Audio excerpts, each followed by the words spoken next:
Beg your pardon. You think I'm a child? Hot coffee in a cup. Hot coffee in a cup. Yeah. He's wearing his nicest shirt, which really isn't that different than his work shirt. We're here to collect on a bounty. It's probably a bit over your head. Let's see if we can find a crime somewhere.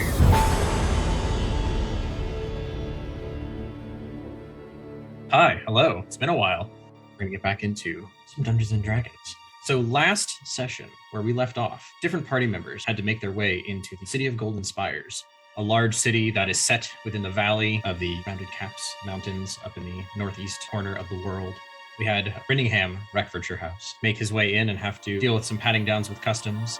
Theo and Clore already had their handlings with the guards outside at the gates and had made their way into the city days prior. We had Bob also struggle. The guards weren't nice to him, and he wasn't terribly nice to the guards, and so it led to some very interesting interactions as they finally made their way into the city. And then we had Penn in their macabre searches for whatever it is that they're searching for, making their way around and trying to find stuff. Making their way through the city, looking for socks or coffee or adventuring guilds, they were beset by a large explosion in the intersection of the city, where one of the giant spires that makes up the central portion caught flame.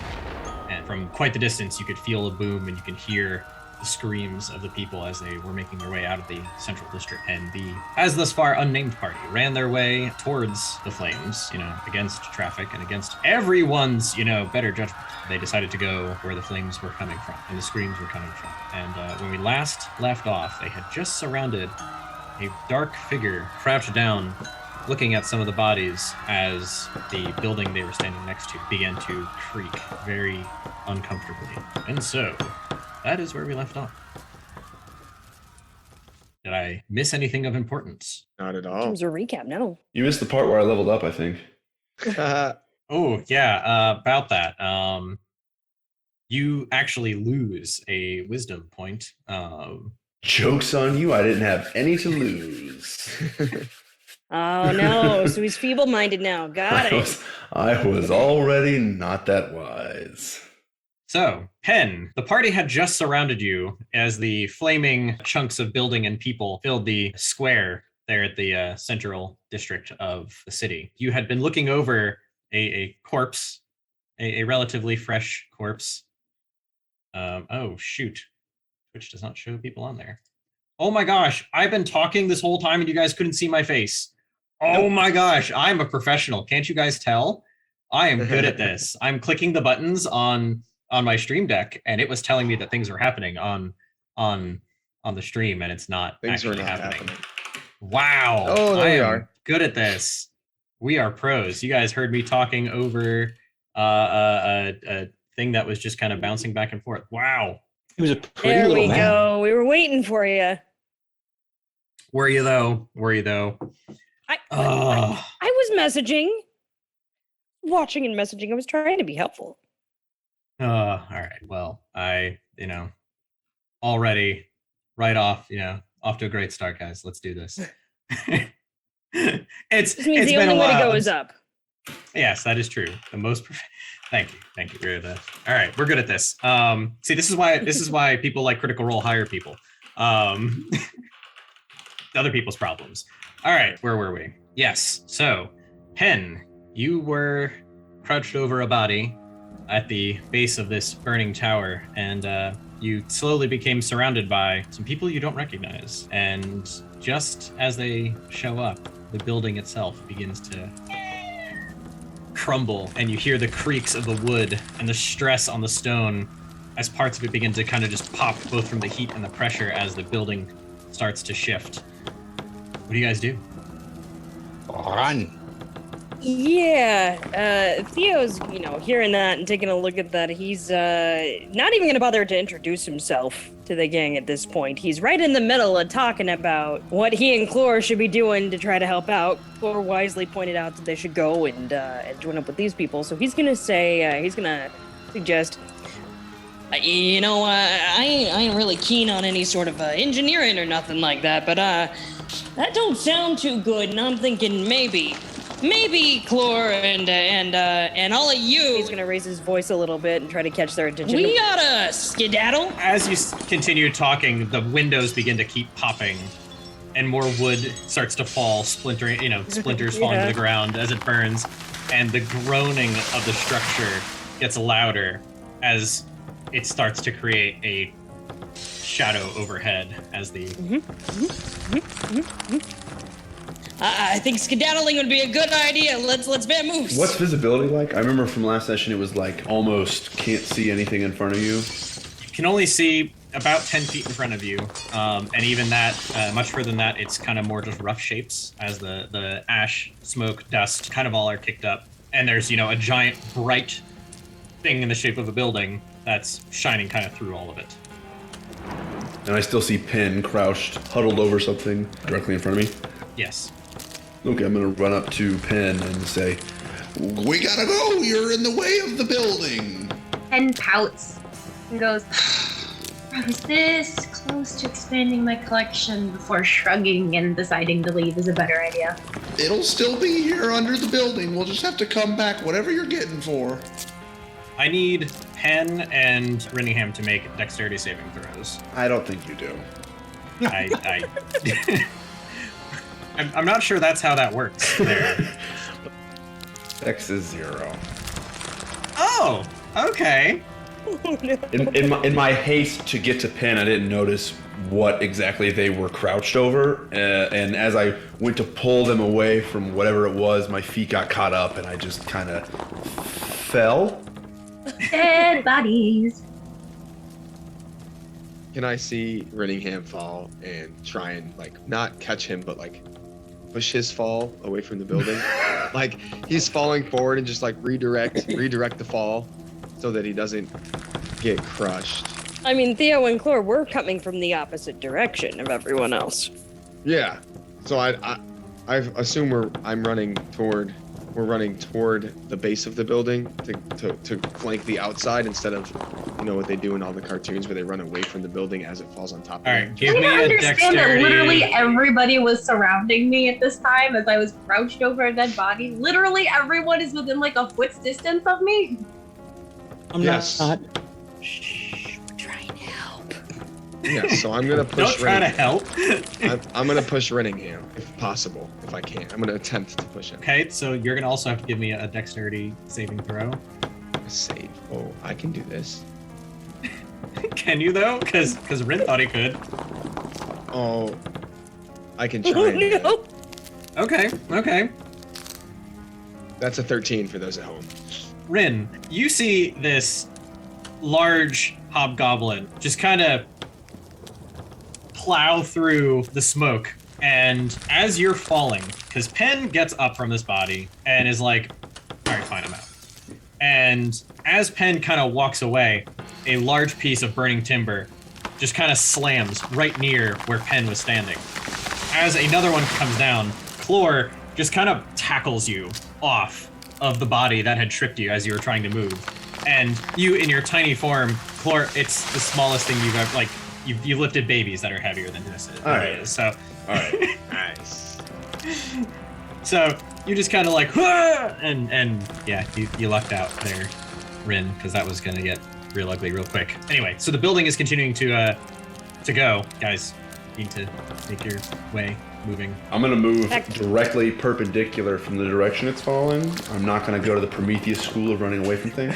I'm gonna Yes, just Penn as it's also falling. wasn't a part of the previous school of running away from Yeah. things and Just is kinda- well aware of things falling. Theo's not the brightest, but even he knows that. He didn't attend any type of schooling, but you don't stick underneath the thing that's falling. Okay, Bob, are you following where the rest of the crowd is running? If I remember correctly, I'm still kind of on the edge, and now. Who was it that I was actually following behind? You were following Rin. Okay. You're following a short green individual. Holy cow! If Ren's making a run for it, I better go too. What's going on? What's going on? What's going on?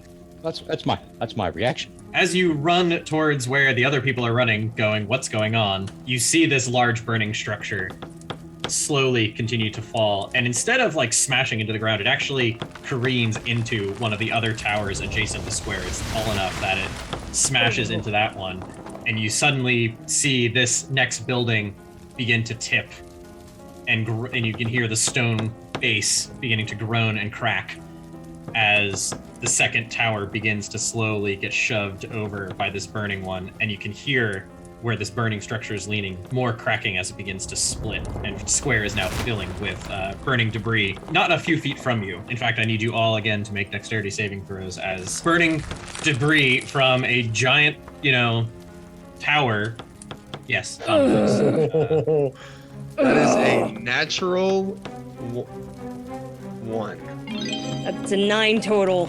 Let's look at a 10. Or no. You sure had a 10? Just kidding. I had I got 11. Oh, I had 10. So one more than a 10. Bob, Oh, I'm sorry. I was trying to figure out how to do it the cool way. we have an 11, a 3, a 9, a 10, and an 8. 8. Nice. My three is a natural one. We're doing good, guys. We're doing good. Oh, did no one pray to RNGesus? Are we just at the whims of fate at this point? The dice like dramatics. They're waiting for appropriate moments. So, on the record, this is the first natural one of the campaign. Ooh. Thank you. Congratulations, Oh, there you Dave. go. So it doesn't count. I get to re-roll it because it's the first one. Dave, this is the first What are you, a natural one of the gnome? campaign, and you guys made it all the way to session 2 before rolling a natural one. Hey, Surprised let's we be real made it with this our luck. far, That should have honestly. happened in the first one. True. Yes, that is fair. Does that mean that there will be a certificate in the mail? Yes, actually, there is a certificate with a t-shirt and a small medal. However, shipping right now is a little rough. One more natural one, we all get a set of steak knives. If you all manage to roll natural ones in the same session, I will have to come up with something because that's just broken. Anyway, Are you giving us a goal? Is this a challenge? Oh no. Challenge accepted? Yeah. No. Oh, come on. I rolled nat ones like nobody's business. I'm the queen of nat ones. Challenge failed successfully is what that would be. No, that's a win. Rin and Pen, you guys are able to keep running as the tower continues to fall. Everyone else, you kind of thought you had made it just far enough back that as the shrapnel kind of hit the ground and started splintering, you kind of get hit with a spray of charred wood and pieces of burning hot stone, and it's not enough to really hurt you, but you all take 1 point of damage as you kind of get sprayed by this debris, which kind of encouraged you to keep moving. And as you do, you watch as another piece of shrapnel falls and crushes a guard who is, running not far behind you, who kind of was just on the outskirts as things were going on, and he's just ah! And it's gone silent and just kind of smolders on the pile there. The building that has been struck seems to have steadied, but it has an obvious lean, and the part of the burning tower that struck into it has started to ignite the second tower. DM, as we're booking it out of there, are there any, injured people who can't make it out of the area without help? Give me a perception check. All right, okay. Pen's just tearing up at the thought of all the lost bodies. All the lost bodies. They're That's a all 23 DM. Holy crap! Unfortunately, you see more people than you realize that you can help. Yeah. There are people who are wounded, some people who can hear things and, weren't moving before, but are trying to, figure out what's what as they're slowly coming to. So are there, walking wounded, though, that Theo could maybe, shout to kind of be like... Most of the walking wounded made their way out a All while right. ago. These are definitely some laying wounded. Okay. Are there any kids that would need any sort of rescue or anything? Are there any arms? Are there any Are there any arms? I'd like to make a feather duster, please. Pen needs a hand. A helping hand to help me in my campaign. Eventually I'll get a pair. Pen, there are several non-moving individuals which you could disarm for such a purpose. For you, Theo, unfortunately, yes, there are some children, some who are moving, some who are not. Some who are just kind of whimpering as they hear and can tell that everyone is moving around them and kind of slowly trying to crawl their way. Give me an athletics check as you're running your way out from underneath the this All fallen right. structure. Let's see how this goes. That's a 10. Not very good. As you go, you see what appears to be a small girl, all kind of muddied and bloodied up, who was barely able to kind of look up in the direction of where the burning structure had been before it started to fall. and you're able to kind of like grab her by the scruff of her tunic and just kind of like drag her along. She doesn't seem to be able to like keep up with her own legs. You're really just kind of dragging her out. And as you do, there's a couple of guards who kind of, you can now see in the just outside the dust, who are like ushering you towards them and even like gesturing out towards the girl to like to take her from you. Yeah, no, he's gonna hand her over with any second thought. His goal is just, get out of here alive, but help as many people as possible while doing so. Even if it's just one kid, that counts. You can now better see she's quite wounded. Like her one leg has a huge piece of like wood kind of speared straight through it. It's not ideal. And she's not even crying. She's just kind of there, just kind of staring, borderline catatonic. So the guards are, kind of just not even really talking to you as they talk amongst each other of like, what are we gonna do? We gotta get ourselves who do we even call anymore? Where's the captain? I haven't seen the captain since yesterday, but I don't know what to do. and you can see that they're just kind of going back and forth and not really expecting, a building to just suddenly ignite and fall over. And you are starting to hear more screams, and there are more people who are kind of fleeing from the area where the second structure was just hit. So as Rin kind of ran up to the side, he was looking back towards the base of the tower that actually fell over. Is anything like moving away from there? Like, did it look like this was caused by someone that was in the tower that caused the explosion for it to fall over, or? Give me a perception check. Perceptione. I'll find where all these are. There it is. You see what I see. I don't see. That was a 2. I don't see anything that you see. You see a lot of fire and a lot of smoke. And honestly, as you look around, you can kind of see where what was once the brightest portion of the fire at the base is now very dark, as the dust and soot are really just thick and black, kind of billowing up. The structure continues to kind of collapse. So picture like here's the second one that it leaned into, and it kind of began to bend and crack in the middle, and it completes the crack. And now a portion of the tower is now laying in the middle of the street, and the next part of it is kind of propped up against the other building, and now there's a gaping, burning hole in the second building. So I'm somewhat familiar with this part of town and also with gaping holes. If I try to kind of move towards the base of where the tower was, because I know like this isn't something that should have happened. Like this part of town, it didn't house any explosives. It wasn't something that was usually, it's not like it was a volatile part of town. If I kind of move towards where the base of this tower was, its original standing, is there anything that I see kind of out of order, out of sorts? The first thing that you pick up on is the heat. While the flames themselves have kind of begun to die down and they're over near where the rest of the wooden portions of the structure are, it's still freaking hot. Yeah. So like as I'm running towards the fire, I'm just rapidly casting prestidigitation to kind of put out the fire, like little bits of fire as I'm running by. I can snuff like a candle's worth of flame, and that's basically what is an explosion but lots of little candles. So I'm just kind of pa as I'm running. At least the fire's that are close to me. So you guys watch as this green, tiny individual just kind of like starts gunning it towards the base of the burnt structure. As he does, you see these little poofs that kind of make little eddies in the air, through the air as he, kind of, instead of really putting out flames, he more just kind of like bends them over, just like a poof, a poof, a poof, as if, a small child was trying to blow out candles. It's a windmill run. It's one of these. As Rin channels Aang from Avatar: The Last Airbender, trying to move the smoke out of the way, continues to, get closer to the base of the structure, and it's hot. You make it to about 15 feet of the structure, and it's plenty uncomfortable to get any closer.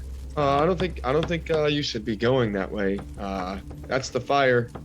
This way's the not fire. I don't think you say as he runs off. Okay, real Where are you going? I notice what he's doing, and it's like, oh wow, I could do that as well. Or I could like reignite everything that he extinguishes. Which one should I do? Do you think he needs some assistance with that? Big fire, go big. Yeah, I could do that. Today I learned this is going to be an evil campaign. Okay. No.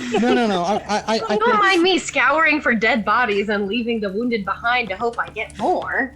There's nothing evil about that. It's all, it's recycling, as was mentioned earlier. Reduce, reuse, recycle.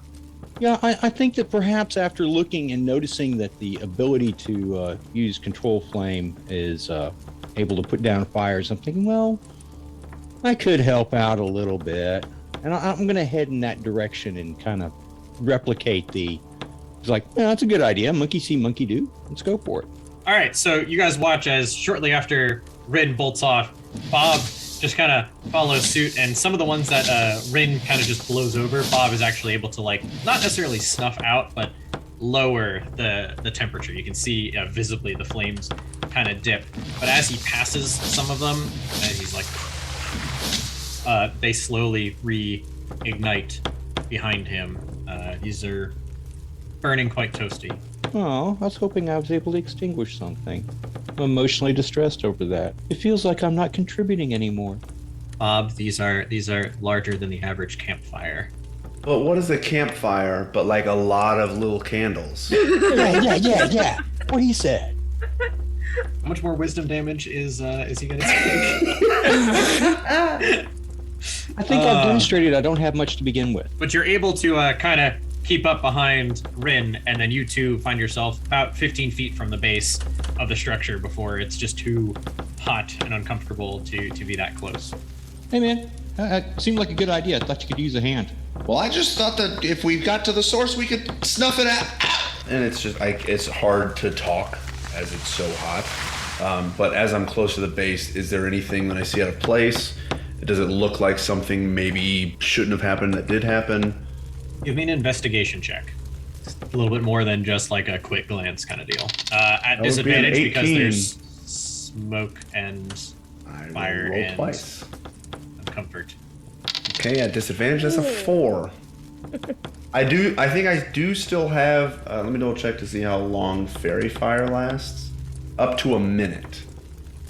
So, between when we first entered the crater of the explosion, from the first session when I'd cast fairy fire, is there anything that I can glean through the smoke, through the fire and the flames? So fairy fire helped you kind of spot a lot of the littered individuals. Yeah, well, it's every object in a 20-foot cube. I guess it's on a source that doesn't follow me, so never mind. Unfortunately, it doesn't follow you. It's kind of out now where there's now building laying on it. Yep, I can see. I can see where the building fell. That's good. That's positive. Oh, look! You never know where that was otherwise, right? Mm-hmm. How are you supposed to know? So, DM, So we don't have to roleplay this at all. Like, while this is going on, and we've already arrived, we dropped off one little kid. Is it possible to turn back and try to kind of like, because the guards are being useless here. Someone's got to be practical about things, and there's at least one able-bodied person here who's willing to go and drag kids back towards the entrance if he has to. More like thinking about all the barn fires that have happened. I mean, kids and baby goats are kind of similar, right? They share a name. One is tasty, the other is questionable. We're not even gonna get into that one. Oh, okay. Yeah, we're heading out to some very interesting territory. No. Give me another perception check as you kind of glance back into the now burning mass that sits in front of you.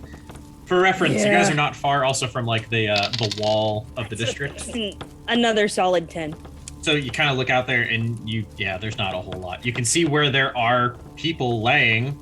You know, you can kind of see they are a shadow, a humanoid lump shadow in the dust and the smoke. And while this is going on, another section of the building as it's burning settles and kind of you hear the loud crunch as like some of the walls collapse and it blows another wave of hot air out at you guys.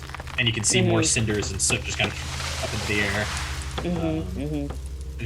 The second building that had been struck, the flames don't seem to be growing as rapidly as they did with this building. If anything, it might actually be dying down slightly up in the distance. All right. Okay. Slowly, actually, really, because it's no longer, the fire is going down, it's slowly being obfuscated by the smoke around you. Ken wants to investigate the nearby bodies for any serviceable parts. Get him. Specifically a hand. I'm just looking for a hand. Something that's workable from wrists down to, fingertip, preferably with all 5. Flesh, okay. Flesh not, fine. I can deal with that too.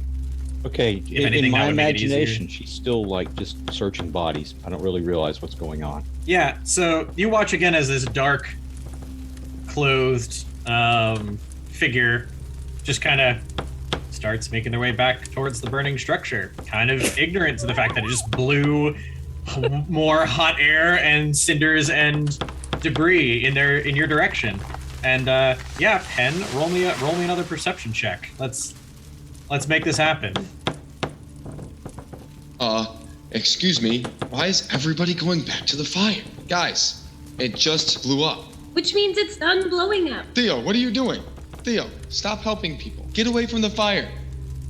Clor, as you say this, like, you kind of look around and the guards are just kind of like talking amongst themselves, and the murmurs seem to be about like, well, I don't know what to do. I don't know what to do. Like, I don't even know where to go to look to find somebody. So, they're being even less help. Rinningham hears Clor's voice kind of through the smoke. Like he initially made his way towards the base of the tower to see if he could discern like what actually caused the explosion, but the fire's still too fresh, it's still too hot. So he kind of moves his way back towards the source of someone saying, "Hey, get away from there." And as I'm walking back towards Clor, do I see is Penn like walking towards me? Like, do I see people kind of coming back towards the source of the explosion as I'm walking away from the source of the explosion? So as you're moving towards back towards the the voice that you were hearing, you see a tall, dark figure kind of moving slightly off to the right. So picture it like if the building is north, you guys are all kind of partied south, and then it fell in this direction. So Penn is moving out diagonally towards it. If I had a way of easily throwing a map on here to show you guys, I would. But it's like, as you're moving, he's heading diagonally to the right. Okay, so like as I'm walking back, I kind of shout out, You're going the wrong way. Didn't you hear him say it's just a fire, just an explosion? We ought to move away. and I go to kind of like grab Penn and kind of shepherd away from the fire and the explosion, more towards Clor. Penn, you see a collection of potentially serviceable implements, if you want to call them that. Limbs would be the more appropriate term, but you have a different appreciation for such things. And as you lean down to kind of see if this one will come off easily, it tries to close its fist around your hand. And as it does, this, small green individual who has kind of thrown himself around this whole situation is running right towards you like, we need to get out of here. And huffs a sigh, pulls his hand back, rolls his eyes, and follows the advice of the little green creature, begrudgingly. Yes, somebody has some sense around here. Thank you. Gosh, I don't know why everybody keeps walking toward the fire. Theo was just standing right there. I mean, he was looking around to see if he could find anyone else to help. He's still stuck there with you. He couldn't turn back. He couldn't see worth beans. So, but he's like, yeah, I mean, and he just looks dejected. Okay, a perception check. Did I see all of this transaction and like understand what just took place? Okay, sure, go for another perception on that, because you watch, again, the little green dude ran off again. And so you're seeing more silhouettes as this is going on, because you're closer to the burning structure. Okay. All right, let's see. A lot of dust. I'm sorry. A lot of perception checks to make out what the actual reality is. All right. Oh, that's a 4. Oh, that's a failure. Okay. Cool. We're doing so good tonight, guys. You watch Bob doesn't know what Rin he saw. run off from where you're at, and you can hear him talking to, whoever he's talking to. He just kind of disappears into the dust, and then you can hear Clor off slightly to the left of where Rin was going, also talking about like, hey, what are you doing? Why are you doing that? You're now checking. alone at the base of a burning building. Yeah, because I guess I need to head out away from the base of this burning building because, well, it's fire bad. But in my imagination, I was thinking that, oh no, if I make this successful saving throw on perception, what I just saw was, oh, here, let me help you. Oh my God, you're still alive. I got to get away from you. Because I don't think anyone could have seen his hand close around me from that far. It's alive. I mean, yeah, Penn held it down a little better than that. Okay, cool. All right, so I'm gonna try and keep up with at least somebody I recognize because I Man, this stuff is getting in the way of my woolen socks, and dang it, I should like hang around at least with somebody that I've spoken to. Is it sunny out? Like, even though there's a lot of smoke, I gather that, but is there still like fun? Yeah, as you look up, it is, it does get brighter as you look up, and also it gets brighter as you look off, to your left and slightly up to the other direction where the other sources of, burning light are. Away from the chaos. I was just gonna Yes. say, Hen still has, gold horns. They might sparkle a bit in the chaos. That is true. For the sake of Rin coming in your direction, yeah, he definitely was able to spot them. And then Bob, I guess you're following in the direction of Rin towards Penn. Yes. All right. So you continue to follow your little green friend, and you too see the faint sparkle as there's a dark clothed figure. And as you approach, you can kind of make out the reddishness of their skin. They're standing up near a mass on the ground and trying to get start looking away from the fire and the rubble. Gotcha. Okay, so DM So Theo turns to Clore and says, he kind of throws his shoulders up. He's had his little moment of depression. That's called time management. Now he's over it and focused on what's going on. He's gonna say, you're right. It's too dangerous to turn back. You're smart, Clore. How about, I know you said not to talk to the guards, but do you think maybe we should at this point and maybe suggest a little course of action to try to help out here? Yeah, or we can not talk to the guards because they're not doing Wow, they anything. look real disorganized. I mean, I think it'd be helpful if maybe someone had a talking to them. And you got a real silver tongue, you're What's better your- with words than I am. What's your goal here, Theo? I don't want to get involved in this. Well, we're here. I'm not terribly injured, maybe a little bit singed. Don't know about you, but everyone else that we passed by was injured or Excuse spooked, me, right? you're talking about us. We're gonna say, come on with us, we're getting out of here. We gotta go figure out the next closest person who can actually. You're not supposed to be here, you're civilians. We're gonna protect you, yeah. Well, it sounds like they got a plan anyway, Clore, so it doesn't sound like we gotta get much involved. So I think that problem has resolved itself. Now, I suggest that maybe we wait for our, not acquaintances yet, but those other folks, and we all leave together so none get left behind. And as you continue conversing, the guard just kind of starts walking away. Theo, I appreciate that you want to help people. Those guards are not helping people. They're leaving. Don't know if you could tell.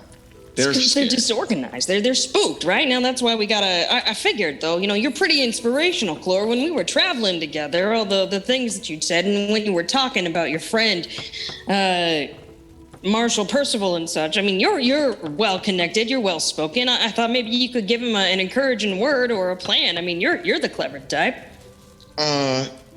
Okay. So I'm just gonna turn around and look at the other three that I don't know, still in the smoke, and be like, "Hey, stay away from the fire. It's really hot. Do you guys need help getting out of there?" And then just kind of like walk away.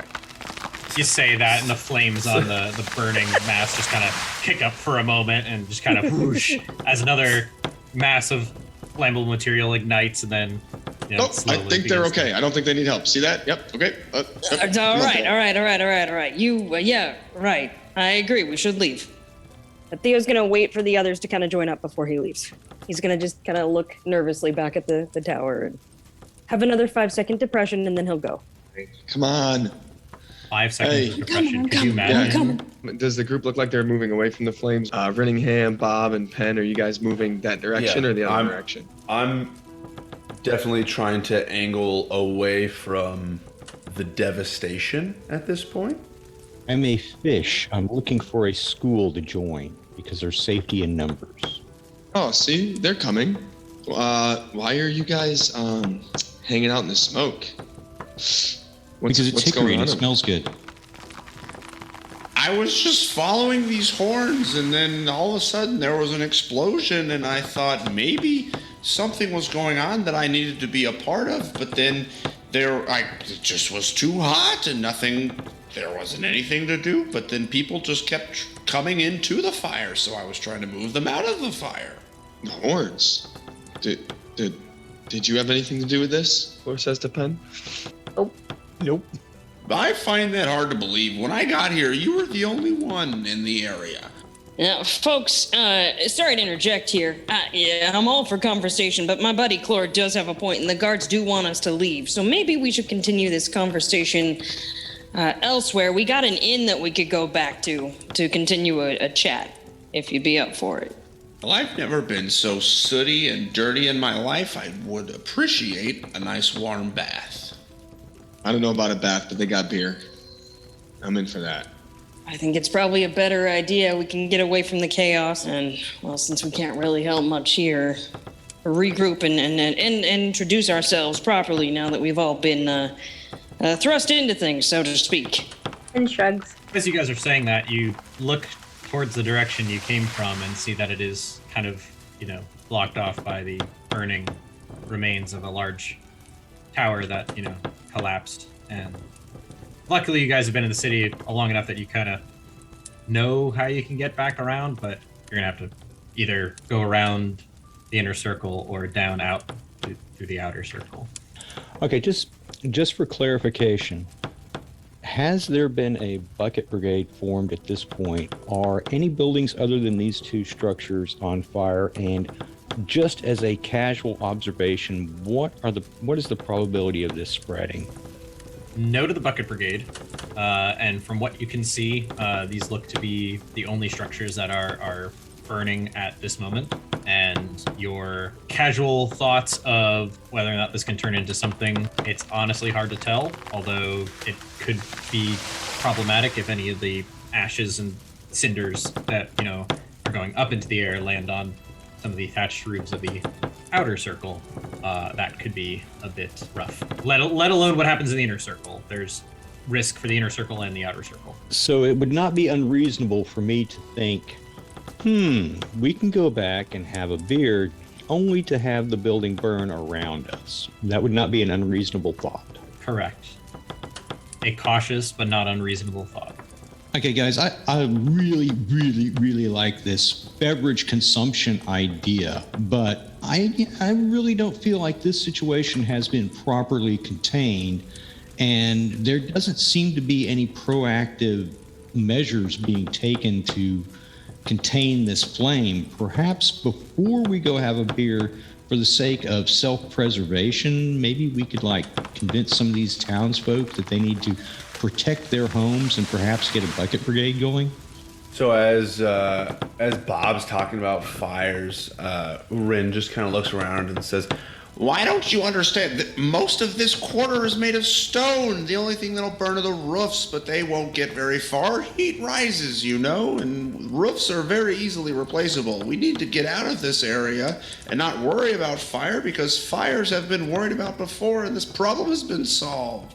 Yeah, the inn is at least 4 blocks that way, so we're totally safe.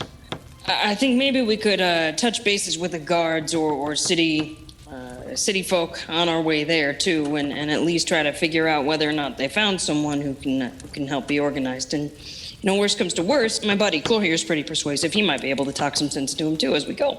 Okay. I don't really do guards. I don't think they need our help. I think they said that they were good. I think we should probably just avoid the guards. We should just go get a drink somewhere.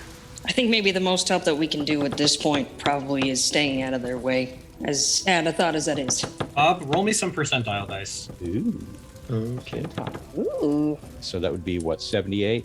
Yeah. So as you are listening to a lot of this conversation, as you continue to stand, just outside of, the major heat zone and everything, the fire up in the second tower looks like it's continuing to dim. It's not catching nearly as prolifically as the first tower appeared to have. Yeah, cool. Somebody else's problem. All right, let's go have a beer. There we go. As you guys head towards the southern gate to the central circle, or the center district, you guys notice that the guards who were kind of saying like, "Hey, let's get you out of here," they're gone. They're no longer around at all. And it doesn't take you, more than say 60 feet of movement to be in a space that's now clear enough to be able to see. Now you can kind of make out where there's definitely a distinctly missing structure, and you can see the tower that got hit, where there's a big gaping hole in it, the charred structure, parts of it that still stand from the one that fell, and then just kind of the smoke that's still billowing out of the second tower, but just not as viciously as the first one had. And there doesn't appear to be much other than like, looks like small fires are possibly spread around, but nothing that's, like other buildings burning to the ground from where you guys can see. Okay, good. The roast druid is off me. So as we're walking back to this inn to go get a drink, I suppose, or chat or meat or whatever, Penn is walking straight, but he's got his head kind of like cocked to his shoulder. And if someone's close enough, they might hear him muttering to himself, not understanding why he's having full-on conversations with himself and no one else in the group. It looks like he's just talking to absolutely no one. So you watch as Penn is kind of moving like Igor. And what do you see? Yeah, basically. That's it. Seems like that would attract a little bit of attention. I mean, if anyone wants to pay attention, they're welcome to try. I don't have the passive perception to see that. Theo would like to try. I mean, my passive is a 14. That's my passive perception. But that seems like it'd be pretty attention-getting, though. Someone with golden horns hobbling along, like, whispering to themselves. Based off of the description, I don't think Penn is being particularly stealthy about it. They're just not being very loud. So Theo's gonna kind of like speed up his walk just a little bit to kind of get like side to side with Penn and just be like, "Hey, you all right there, buddy? Gee, are you okay? I mean," and he's gonna just kind of like furrow his brows, staring at this tiefling, kind of in concern. I mean, this isn't, as far as he knows, normal behavior for most people. And stops talking, but doesn't move his head and just carefully tracks his eyes slowly over to the corner of his head to look at this person communicating with them. How tall is Penn? Like 5'9". Okay, so Theo's just gonna tilt his head down just a little bit from his massive height of 6'1", just so he can kind of be like eye to eye almost with Penn. He's gonna be like, "Sorry, didn't mean no offense, pal. It's just that, you were kind of closer to the blast zone than before I arrived. I wanted to make sure that you were okay. Didn't mean no offense." Penn nods. I'm okay. I'm just disappointed. There were far too few bodies. And not enough time. Penn keeps walking, leaving Theo in his mumbles. Yeah, Theo stops at that word and just like watches the tiefling like walk off ahead of him like, what the hell did I just hear? He's not sure what to make of that. He's gonna stop for a moment, then he's gonna just like and kind of keep his little speed walk up. Staying a bit away from Penn now. Not sure what to make of him yet. Okay, so you guys continue south through the gate into the outer circle, and you can see where a lot of the people had been kind of ushering and moving to the square just outside of that gate. Rin, you can see that a bunch of people that you had kind of bounced around with as you were trying to head towards the gate, they are, don't appear to be around as much. Same for you, Bob. You're not seeing as many of the same people. In fact, it looks like a lot of people have dispersed. However, the guard here seems to be a lot more organized. There now seems to be efforts to like asking people like, hey, do you have available bed at your home in order to get people, over into there, and like, We have healers on the way, don't worry. We're keeping track of where everyone is. Make sure you bring everyone over to the barracks if you have not heard from us in the next few hours. and they're trying to get people to kind of at least get off the streets and try to take care of those who are wounded to the best of their abilities.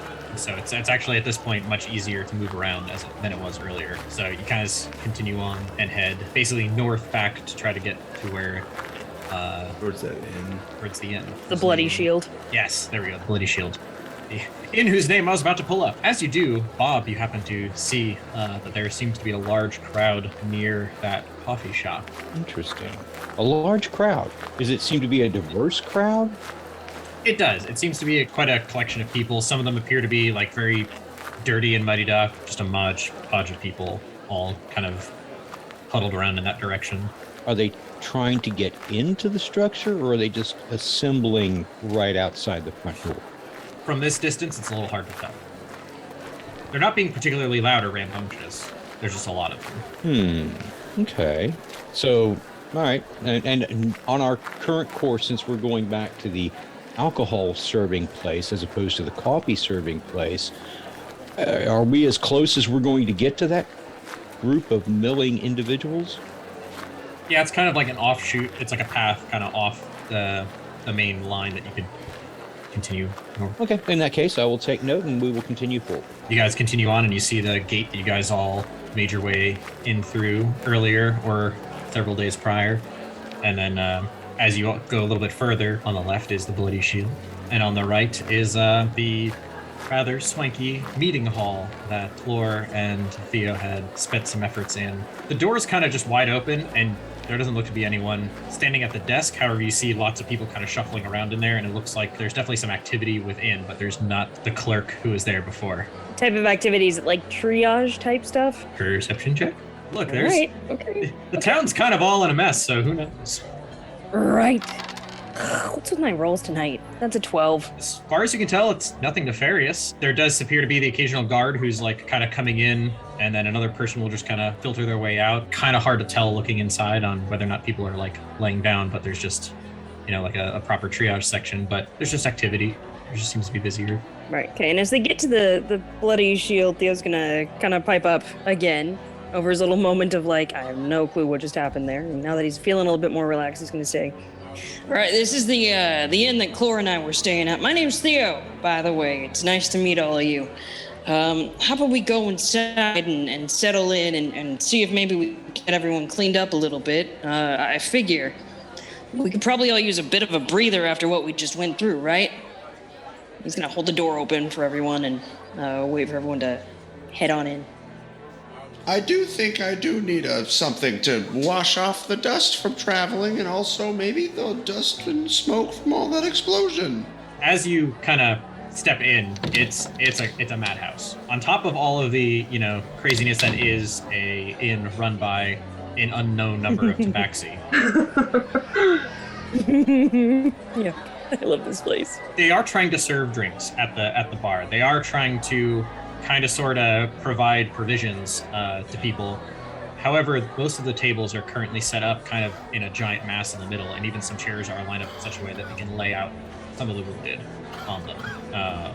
There's several guards in there making their efforts to kind of keep people at bay from, you know, harassing the wounded too much. And you see several individuals in a bit finer clothes, and they have collections of herbs and other medicinal elements as they are trying to work on and even, you know, slightly perform like minor surgeries and things on some of these wounded individuals. There's not really, you know, a close nearby hospital, and this place has kind of turned into one. Many of the drinks that are being served up by the Tabaxi are going towards like the guards. They're not so much, you know, everyone else seems to be getting water. Yeah. It's not really like... Mm-hmm. Penn notices that the whole inn seems to be run by Tabaxi and quietly pulls his cloak more tightly up around him. So there are a couple of chairs that aren't really being used. They weren't really shaped in such a way or arrangeable in such a way that you can lay out a person on them, or the stairwell that seems to lead up to where the rooms and stuff are appears to be unobstructed. We'll take him. All right. Mm-hmm. So you guys basically are all now sitting along kind of the outer wall. Before we get there, upon entering, I'm inherently suspicious of anyone who is overly polite and outgoing. So I kind of move inward into the inn, just kind of like, I don't know what's going on. What scam are you running here? And then upon getting inside, and I noticed that the treatment of the wounded type situation, are there like a number of folks laid out on these tables? Yeah, so there's grand total between the tables and chairs that have been kind of sort of laid out. There looks to be like 10 or 12 patients. Okay, so I'm just going to kind of wander by and casually look at them. Do any of them stand out as being in a particularly heinous state of affairs? Towards the back of the inn, you see a larger group of those more well-dressed individuals kind of surrounding a person and appear to be working a little bit more quickly and with a little bit more sense of urgency. To kind of wander over there and kind of take a look. What do I see, or can I see anything? It appears to be a young man, probably like early teens, and they are trying to deal with the fact that he is going to be without a leg for a while, and then also has, they're trying very hard to remove some debris and shrapnel from his torso. He still appears to be alive, but he is not really cognizant of the situation. How is he dressed? Plain, comfortably middle class would be a good way. Like his clothes are in outside of the fact that there's covered in blood and scratches. You could tell that before. It probably would have been like average looking clothes. Okay, so I glance at him, glance at the other folks. Do I come to the conclusion that they're actually doing a legitimate triage or that they're playing favorites? Give me an insight check. And wanders over there too. Scavenger.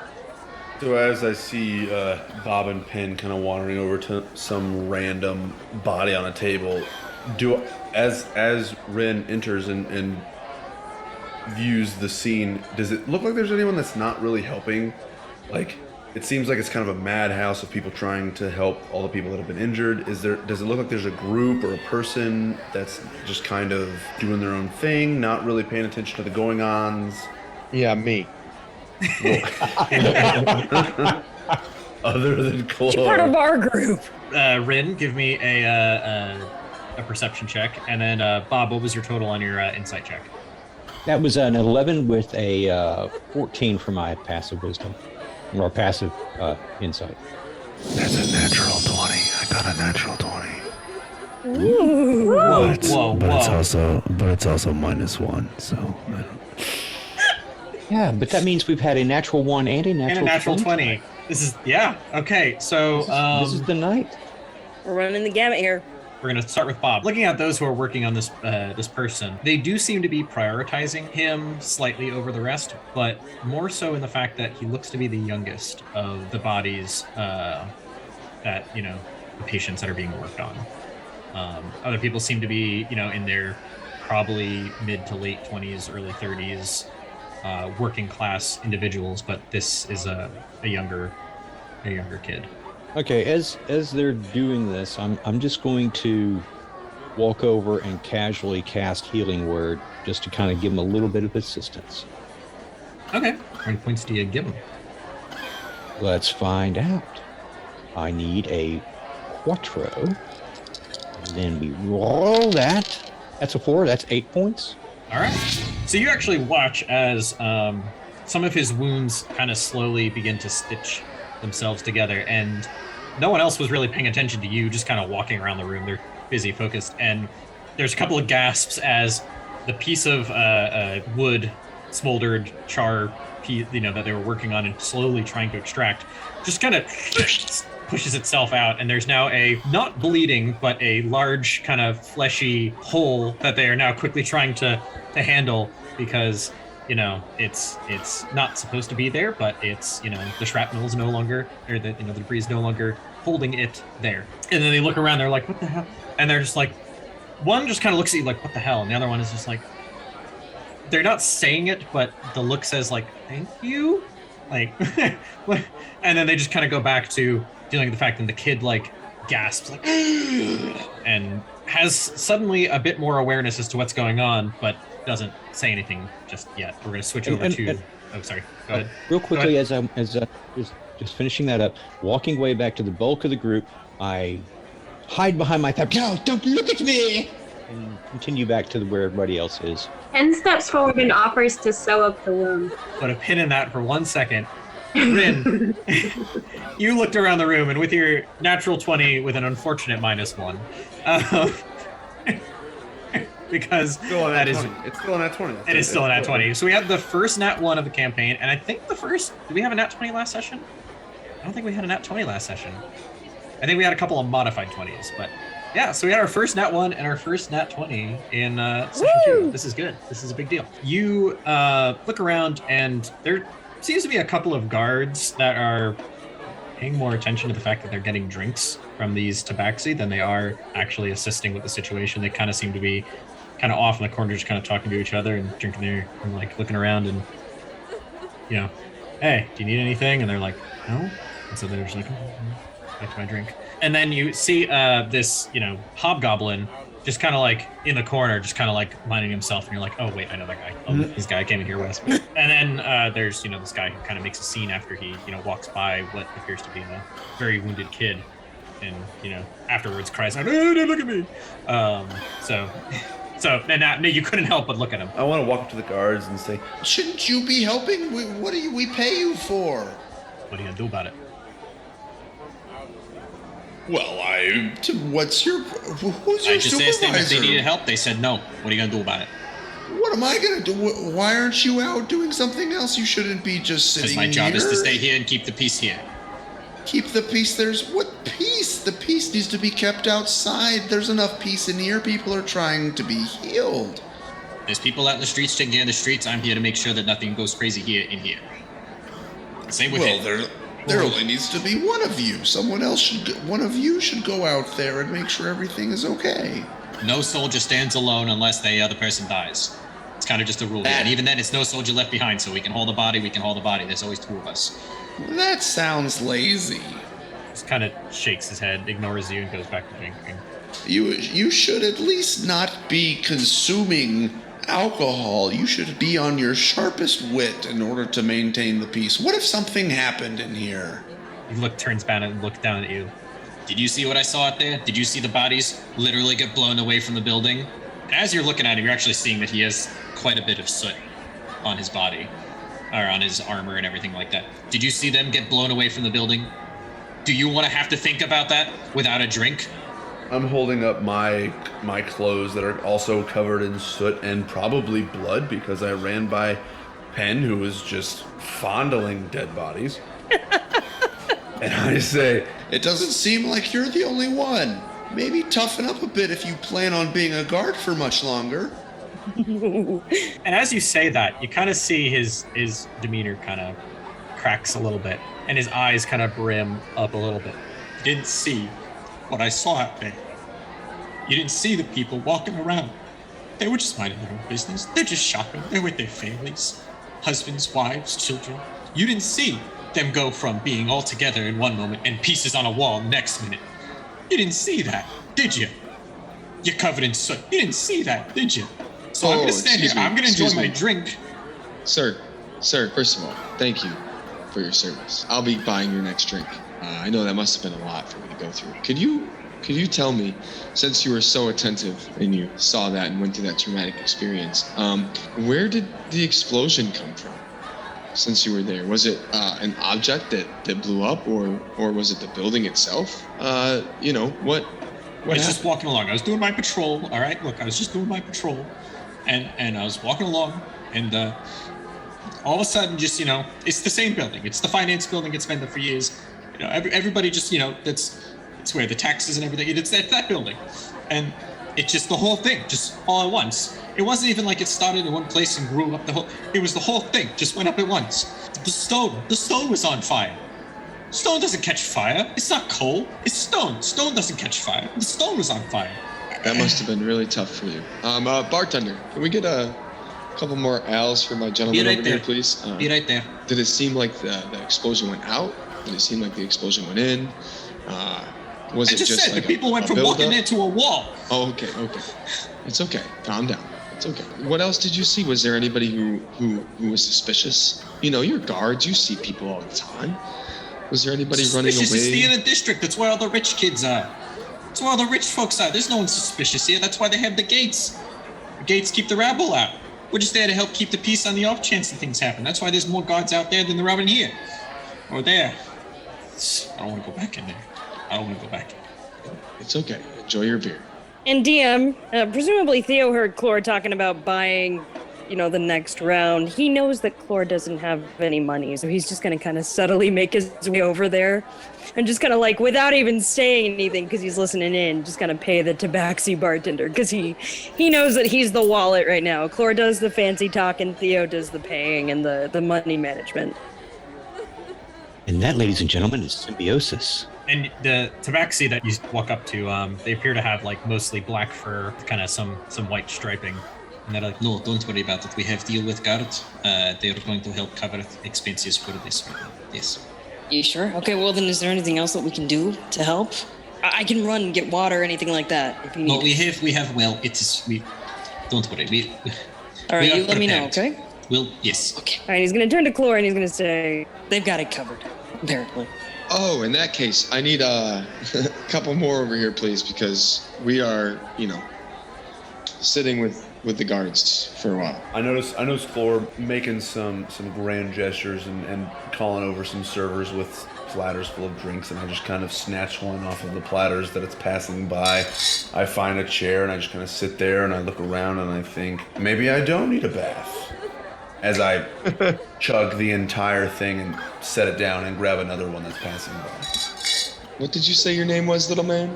Why?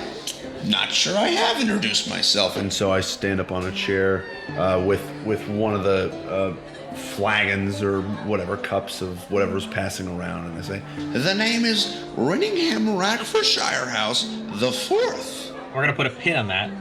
Pen, you had asked earlier if you can go and stitch one of the wounds up. Yes. So while Chlor is off talking to the guards, you kind of make your way around towards where Bob had just, magically extricated a giant piece of nasty from this poor kid. Is that the person you want to stitch, or is it one of the other people who's kind of lying out on one of the tables? I was just gonna close up the apparently gaping wound the poor boy had, and people were panicking over it suddenly, since I know how to. Give me a persuasion check as these rather well dressed, although kind of bloodied now from having to perform these different surgeries. They just kind of look at you confused, looking up from their work. Oh, wasn't that one? Oh, They just kind of I convinced literally no one. so 2 people have nat ones. Yep, I got We it need out. three more. 3 more. Three more. Working on the queen. They just kind of look up at you Leave us be. and kind of gets back to, carefully. You can see they're actually working with special instruments to kind of do stitching inside this hole, and they're slowly been working their way out. It's actually really, exquisite work for someone who, with your, knowledge of anatomy, they're doing some pretty interesting techniques as they go to try to keep this kid from bleeding out. Before moments later, you watch this, across the room, a small, a green head kind of pops up and is now just level with everyone else's suddenly, and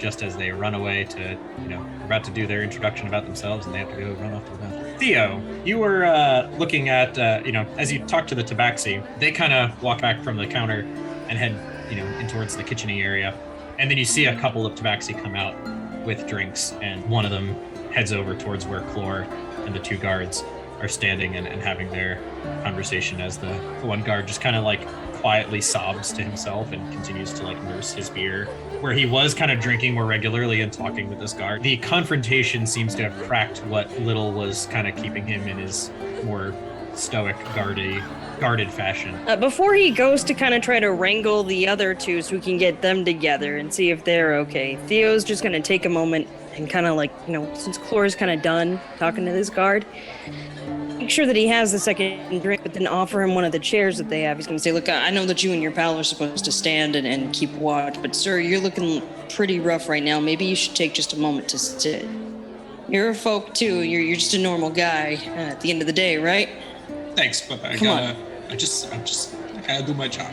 I just gotta do my job. All right, but if you need a moment, I don't think no one here would fault you for taking it. Thank you. And he raises his mug in your direction, and then he takes another big gulp of it and seems to kind of try to shake off the emotions that he's dealing with. A small notch of the stoicness kind of comes back a little bit, and he's like, It's fine. I got this. All right, I'm sure you do, sir. And he's gonna pat Chlor on the shoulder as he heads to kind of skirt around and round up Penn and Bob and shepherd them back towards their seating area and the stairs and everything. As he does, he's just gonna clap Chlor on the shoulder. He's gonna say, "I thought you said you weren't good at talking to guards." I didn't say I wasn't good. I said I didn't like it. Well, you did great. And he's gonna head off to introduce himself and once again to Penn and say, "Look, I didn't know you were the doctor type. That's pretty impressive. I was wondering if maybe you'd like to join us over in the corner over there. I think we're all trying to kind of regroup and get our bearings and figure out what we do next and if we can do any help in here." So, Rinningham, as you are standing up on a chair, about to introduce yourself and explain yourself to You watch as your audience kind of begins to just kind of disperse in a different part of the room, or collect in a different part of the room. I say I wasn't quite done yet. I think my due introduction is par for the course. The name is Renningham. Yes, Renningham Rackfordshire House the Fourth, if you haven't heard.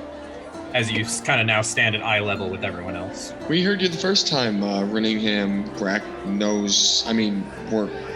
Shire House. No, Rackfordshire House. Yeah, that's what I said. What exactly do you do? What don't I do? I can do most anything. Many things some people consider not as naturally providing, but I do provide a certain skill set of entertainment and bravado, if you will. Entertainment for any needs. And as I'm talking, I'm continuing to drink, and I'm getting less and less intelligible, but I'm still trying to entertain those around me. Do you have a entertainment skill set for those that just got blown up? Well, my particular skill set is relatively unknown. I have lived quite a long time, and I've traveled a few places, and I have an instrument from far reaches that few people understand. But let me tell you, where I've come from, it's the height of entertainment. Yeah. Why don't you just come sit down over here and have another ale? Because you look like you could use it. I kind of work my way. I allow Clore to kind of lead me wherever he's put me kind of in the corner, and I pull out my instrument and I'm just kind of muddling with it, but not really playing anything. And I to take a drink, and I grab another drink from a platter that's passing by and continue to drink it and just kind of quiet down. The drink that you most recently grabbed is from a rather blonde spurred Tabaxi with slightly darker accent markings. She looks down at you as you grab it. Too many more, we cut you off.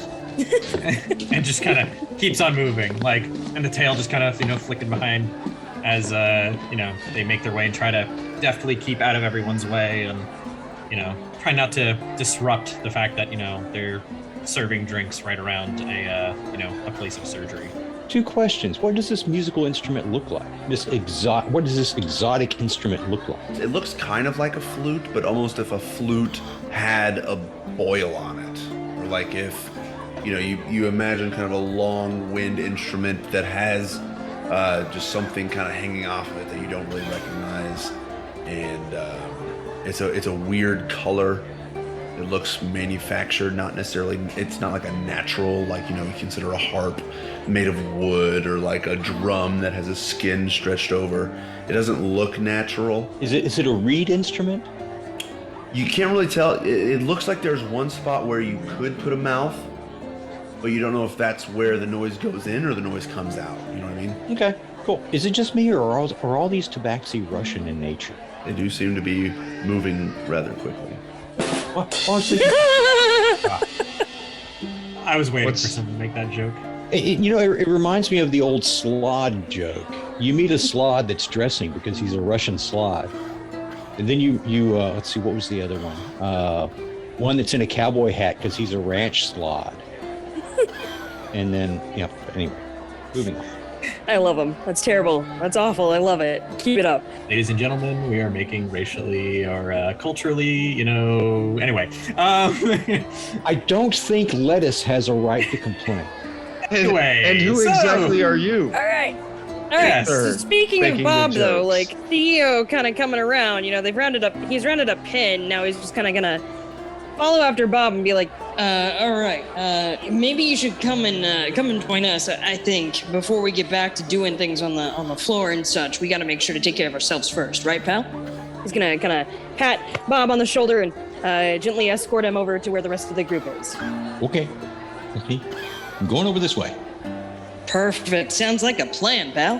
One of the Tabaxi, as you guys kind of start huddling up, grabs one of the stools from the bar and just kind of sets it in the middle, and then leaves a tray on it and has a couple of mugs kind of all sitting on it. And as they do, they look down at Rin, and it's yet another Tabaxi, different colored fur and different, set up and No more after this one. he walks away. I don't believe much of what you say. The last person looked a lot like you and said the same. The one cool thing about this place, or the thing that I like the most, is that all of these cat folk, they're all different, but they all work so well together. It's great. I mean, I ain't asked them if they're all family or anything. I think that would be rude. And you know what? I like to watch my manners, but it's wonderful seeing how good they all work together. And they're pretty cute. I like the ears. As you are talking about this, the Tabaxi, you guys see as one of the people who is laying out one of the tables is slowly able to sit up, and you can see a bunch of their wounds have been bandaged and their arms in a sling, and their leg seems to have some sort of like wooden things attached to it as like a rough brace to help them move, and they slowly try to stand, and they're being helped up by like the one guard who you guys were talking to like kind of rushes over and tries to help the guy stand up, and he's able to slowly shuffle his way towards the door, and he just kind of like Thanks. makes his way out into the street. And as he does, you can kind of see like a couple of people kind of rush up and meet up with him, and you don't really hear what they're saying, but you can see that there's and you hear that there's happy noises and kind of a good pleasantries kind of going back and forth between this guy and possibly his family, or people who at least recognize him. Well, I guess today ain't all bad if people are actually able to be reunited and healed. As you say, that is second I think explosion. it's No, I'm just kidding. He's gonna take a deep breath, and when his shoulders relax, he's gonna clap his hands together. He's gonna say, "All right, like I said, my name's Theo. My name's Theo Bayless. It's nice to meet all you. I don't think I caught most of your names except for yours, Mr. Renningham Ratfordshire the Fourth. Ratfordshire House the Fourth. The Fourth. I ain't met someone who's got a third, let alone a fourth, behind their name, so it's an honor to meet you, sir. And how about the other two of you?" And he looks at Bob and Penn. I defer to my esteemed colleague. The name is Renningham. Ratfordshire House the Fourth. Another Tabaxi walks by. This one's kind of gray and white, and they just kind of grab the mug out of Renningham's hands and just kind of like pulls it up and takes one of the ones off the tray and looks at the rest of you and says, Can I have your drinks? and walks away. Oh, we've become a problem. Well, I shall introduce myself. I was going to allow others to speak first. Hello, my name is Bob. I'm here to buy socks. Buying socks, huh? Well, that's That is my reason for being here. I actually don't particularly enjoy the company of so many individuals. It's a bit kind of cramped, and I don't always trust all of them. If you know what I mean. I'm not quite sure I know what you mean. Where I come from, we tend to trust each other pretty implicitly. I think that's the right word. But I can understand being unsettled around a lot of folk. I come from a really small place too. Yeah, it's there's a vast diversity of folks here, and I don't know what any of them are up to, much less why there are buildings on fire and ready to move on. Theo's eyes widen a little bit and he says, "Well, the one thing about this place, aside from the buildings being on fire, is that there are so many different types of people here. I never seen a place so big and grand as this. It sure is something. I just wish it were under better circumstances." Well, I will say that they do have coffee, so that's always a plus. And as you say that, another Tabaxi walks by. It's like, We don't serve coffee here. and just kind of heads back off. Not sure what I did to deserve that, but okay. Very efficient here. I don't think I caught your name earlier either. Says Theo as he looks at Penn, who he had this little exchange with earlier. My name is Penn. I used to be a doctor. That explains you wandering around trying to help, which was awful nice of you. Way back there on the scene and over here too. That's mighty impressive. You must be really intelligent. I'd like to think so. I'm more of a collector nowadays, though. Oh, what do you collect? Different things, focusing on ways to improve the environment, things that I can make more cost-effective or more labor efficient, or I collect eclectic things. That's real cool. I'm not quite sure what the word eclectic means, but that seems real neat. If you've got anything to do with flowers and you know where I could find some nice ones, I sure would appreciate it. I'll let you know if I come across any. Thank you. Mighty nice of you. Well, now that we've all met each other, I think it's been really great. I think I'm gonna find some rooms and get away from these guards, and we can all have a great night. Wait, Clore, before we go, I just had a thought here. I mean, I don't know where our friends are staying or whatnot.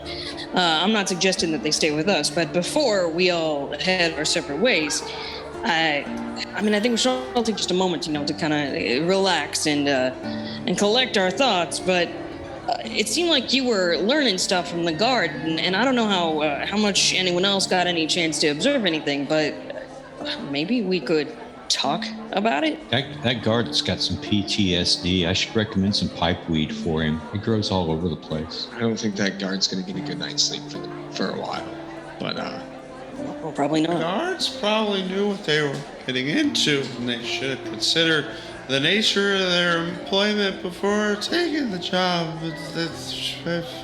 Well, I think that like my friend Renningham mentioned, kind of that they have their job to do, and I'm not really into getting involved with the local authority, but if we want to make sure that everybody gets home safe and feels better, I suppose I can be in for that, as long as it doesn't put us in a bad spot. Penn raises an eyebrow and looks at Clore and goes, "You nervous about something?" If I'm nervous about anything, it's the way that you were examining bodies as they were being blown to bits. But other than that, no, I'm great. I think the doctor here was probably just trying to help, right? Former. And Theo looks... He said former.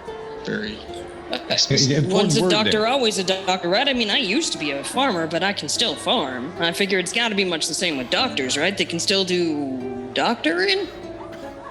I think the question is, do we continue to doctor? Not so much whether or not the skill is there. I can doctor anybody. Okay. That wasn't creepy at all. Doctor has just become a verb.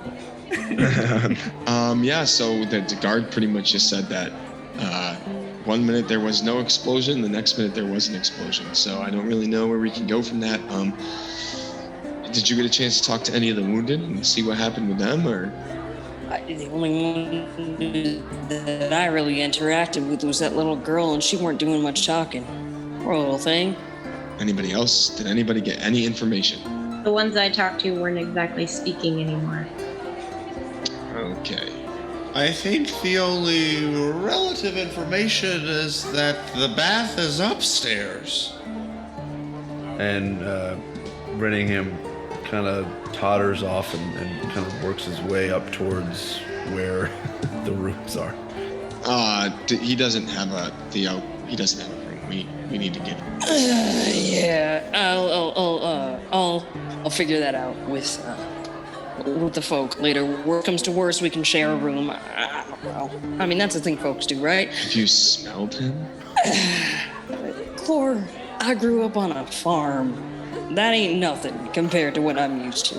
Let me go talk to the barkeep. I'm gonna walk up to the barkeep and say, the guards said that those that were helping the people down here could get rooms for the night so that we can continue to help with the injured.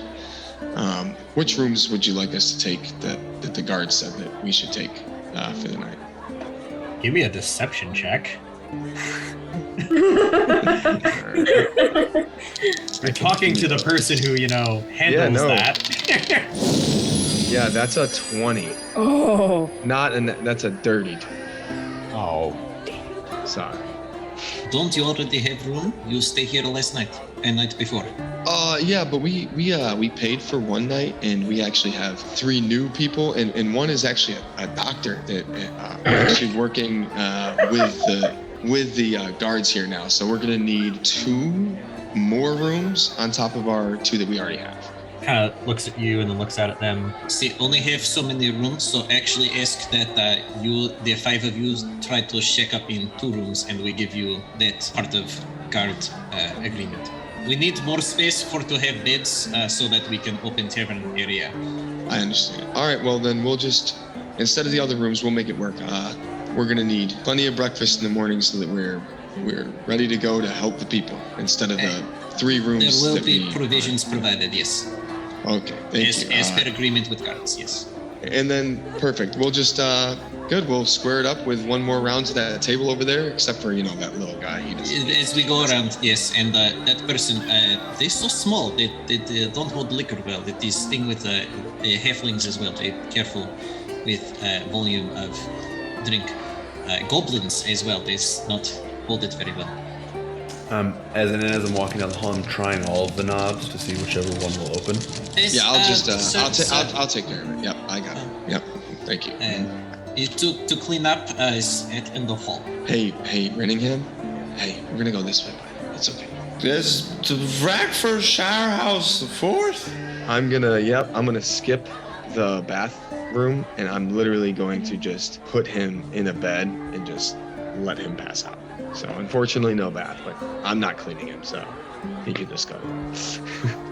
So this dirty, sooty, dusty, fully clothed Verdun, you just kind of tuck him into bed. Oh yeah, he's asleep, or he's in bed. I don't know if he's asleep, but he's in bed. I'll go back to the table with the new companions and sit. It's now kind of late afternoon, early evening. You guys have spent quite a bit of time just kind of between the actual towers going up, you guys reaching it, making your way back, and now spending time in there. And a couple more of the less wounded appear to have been able to make their way out of the tavern on their own. The younger kid who had the larger surgeries. As the sun begins to set, there's a couple of guards who come by with a stretcher. Kid seems to be bandaged up, but he's not really moving much on his own. He's still pretty banged up.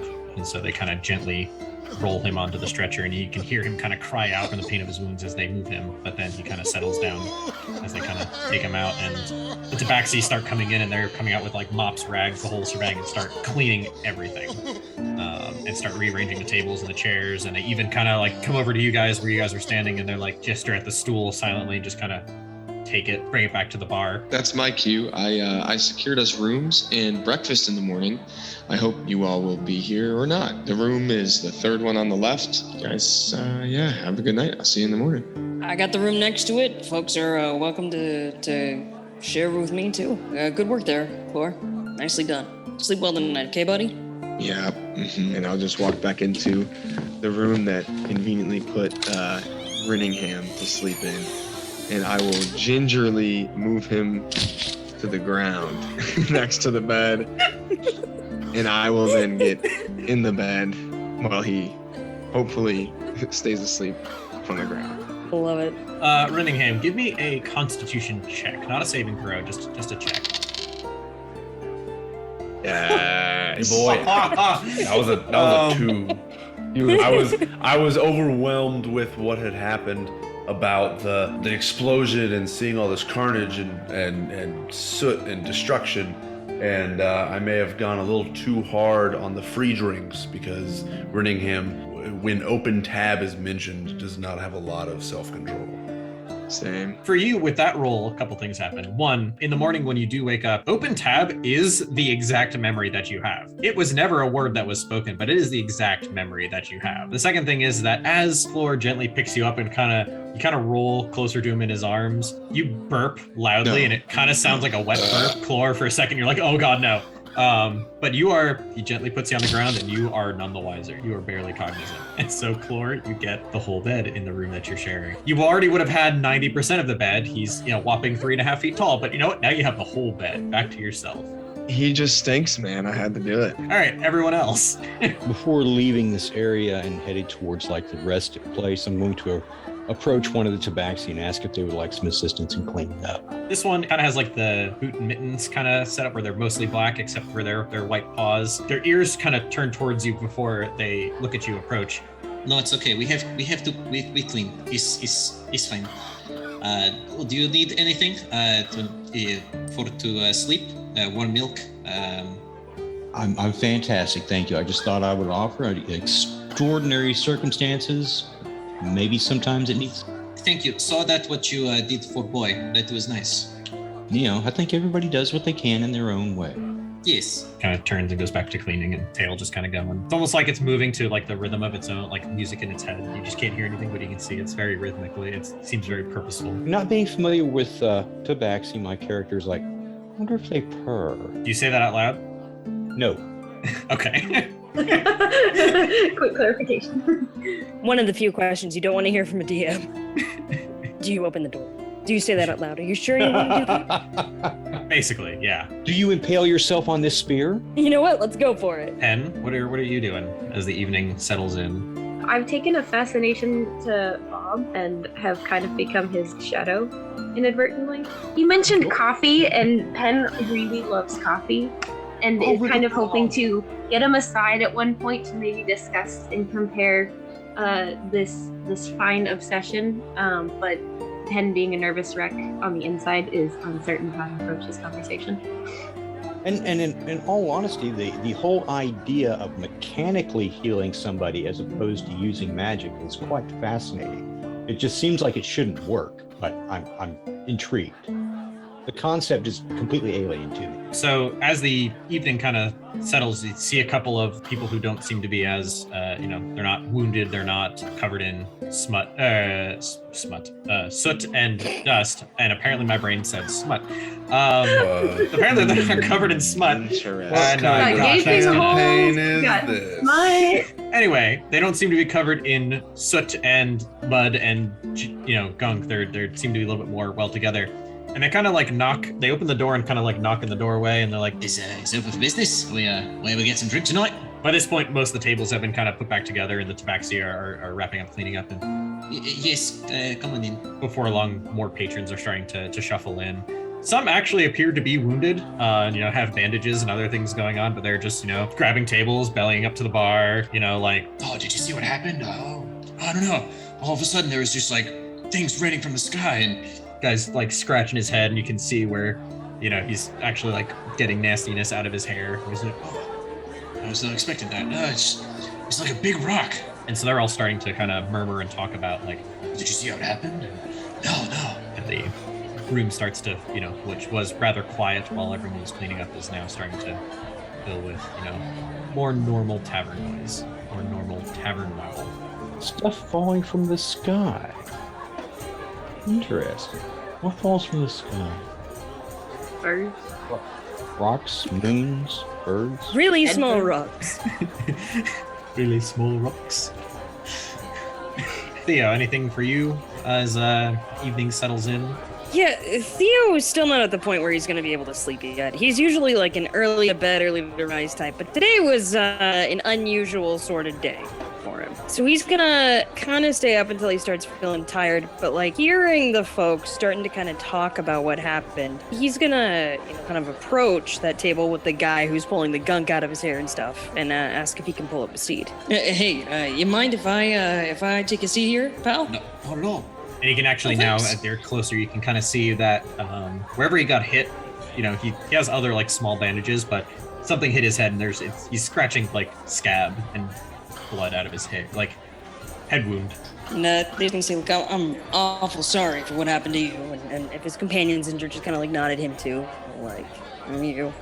I missed the initial explosion. I was actually over at the hall, waiting for a Marshal Percival to show up for a meeting, but I was just kind of.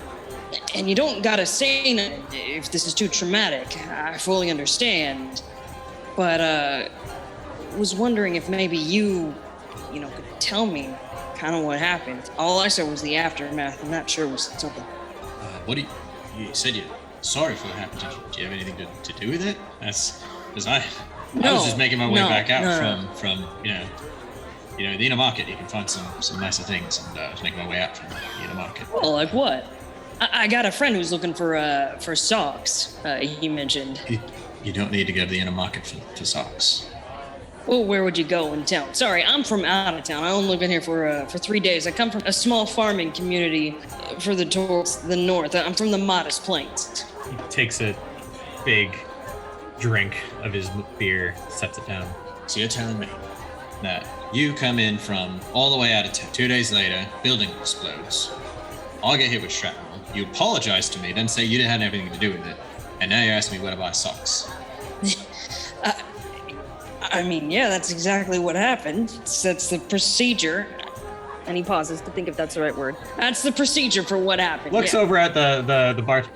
He cut this one off. He's just Just be done. Just no more for this one. Socks, you just buy. There's a couple of clothiers on the southwest side of town. You can just go over there and they'll make stuff to size. They'll do whatever. But Southwest side of town. I was just getting something nice for the missus, and as I'm making my way back, suddenly there's just raining debris, and there's rocks and there's wood and there's flaming bits, and they just kind of come down from the sky. And I got hit and got a little banged up. And he lifts his arm and you can see it's just bandaged, doesn't look to be broken or anything like that. And he's, got this.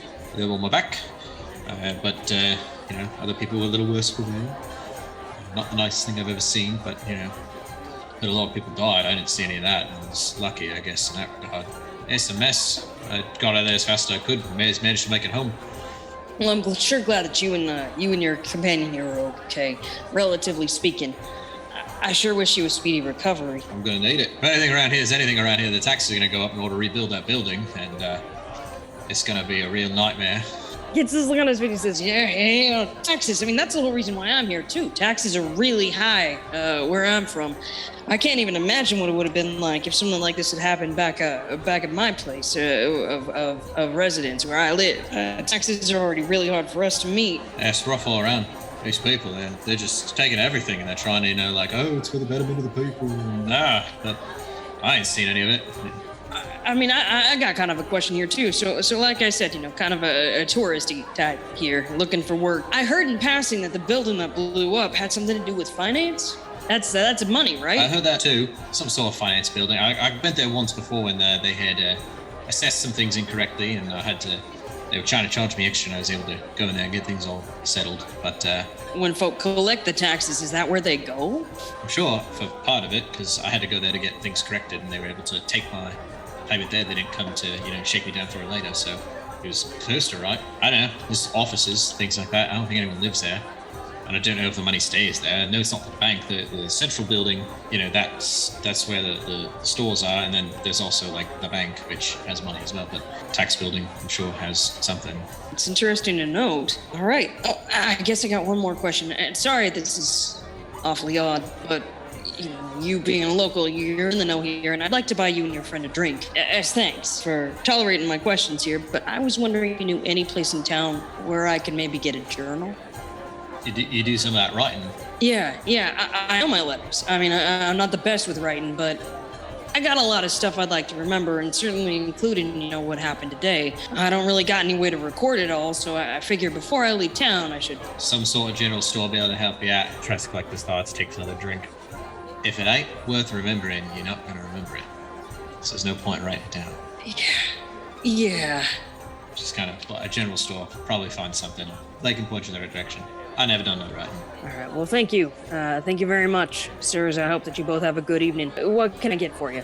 And the Tabaxi comes by and just basically hearing you mention the drinks. Just 2 more rounds? Yes, please. 6 copper. And Theo's gonna hand over the copper. I'm gonna thank the Tabaxi. A different Tabaxi comes back. It looks like you paid for 3 drinks. There's one in front of you and then one for the other 2 guys. bought around really for all 3 of you. Theo's just all right, okay, sure, I guess. I see how this game is played. Business is business. He's gonna drink his drink, and he's gonna inform the other 2 that he's headed off to clean up and head to bed and tell them what room to find him in. And he's gonna look at them and think, I'll take the floor. I'm pretty comfortable on hard surfaces like that. So you go ahead and you figure out who's going to take the bet between you. So as you get up and walk away, the guy's like, thanks for not blowing up the building.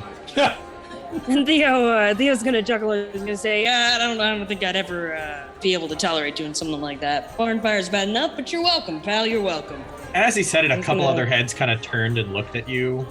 And then just kind of go back to their drinks. All right, so we got Clore and Rinningham kind of sharing a room. We got Theo, Bob, and Penn all hanging out room together. And now's a good time. We're gonna take a 15-minute break and pick up when we get back.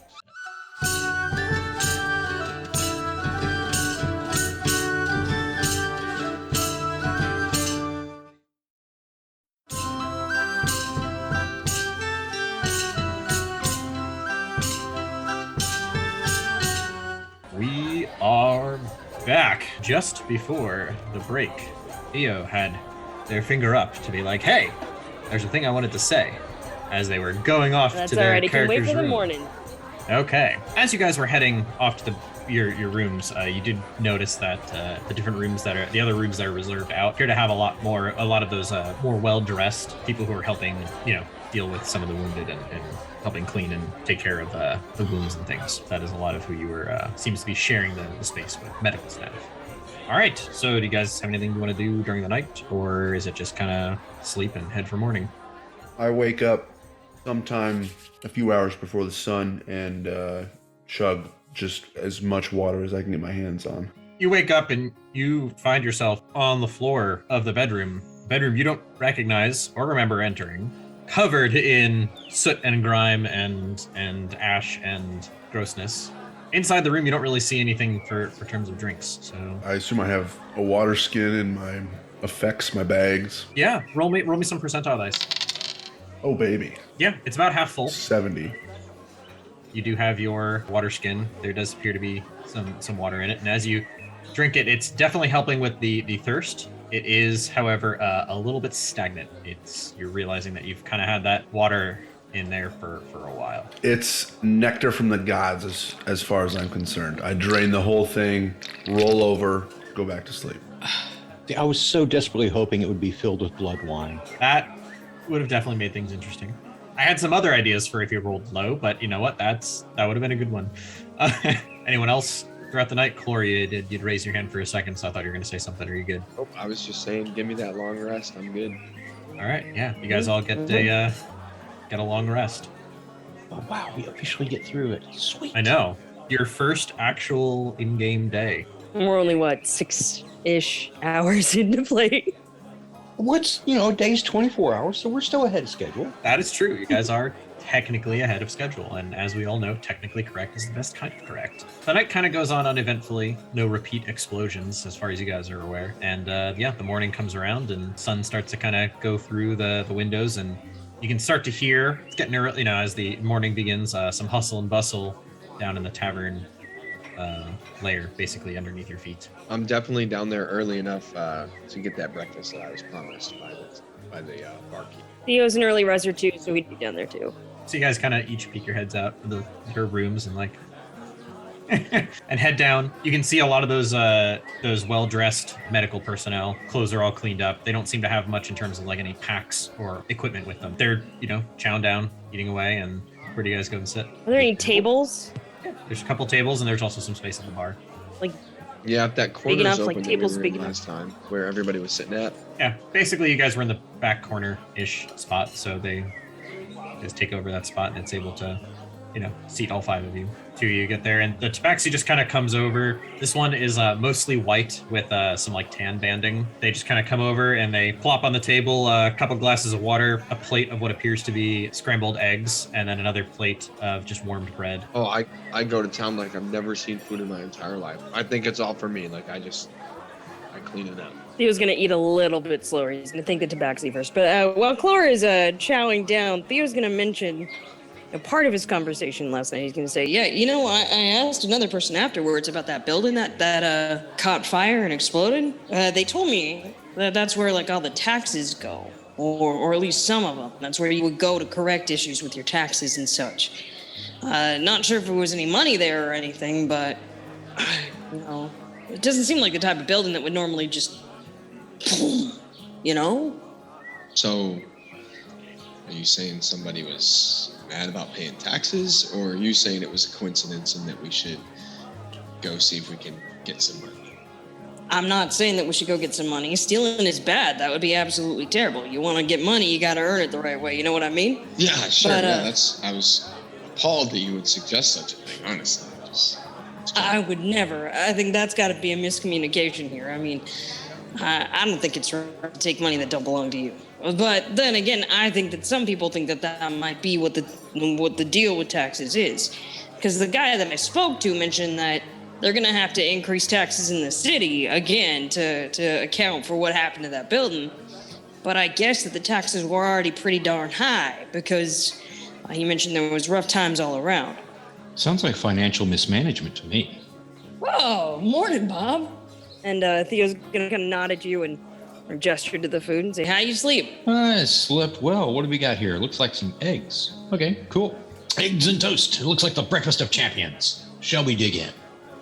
Sure. And while you dig in, A nice guy that I spoke to last night mentioned that if you're looking for socks still, you could probably find them on the southwest side of town. Then that is where I am off to after breakfast. I gotta look for a general store too.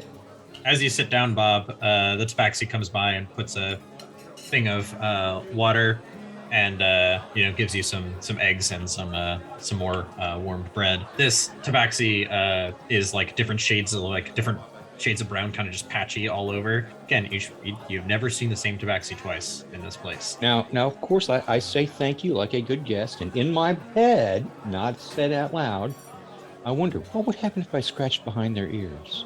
This one looks at you though and is like, Sorry, we don't have coffee here.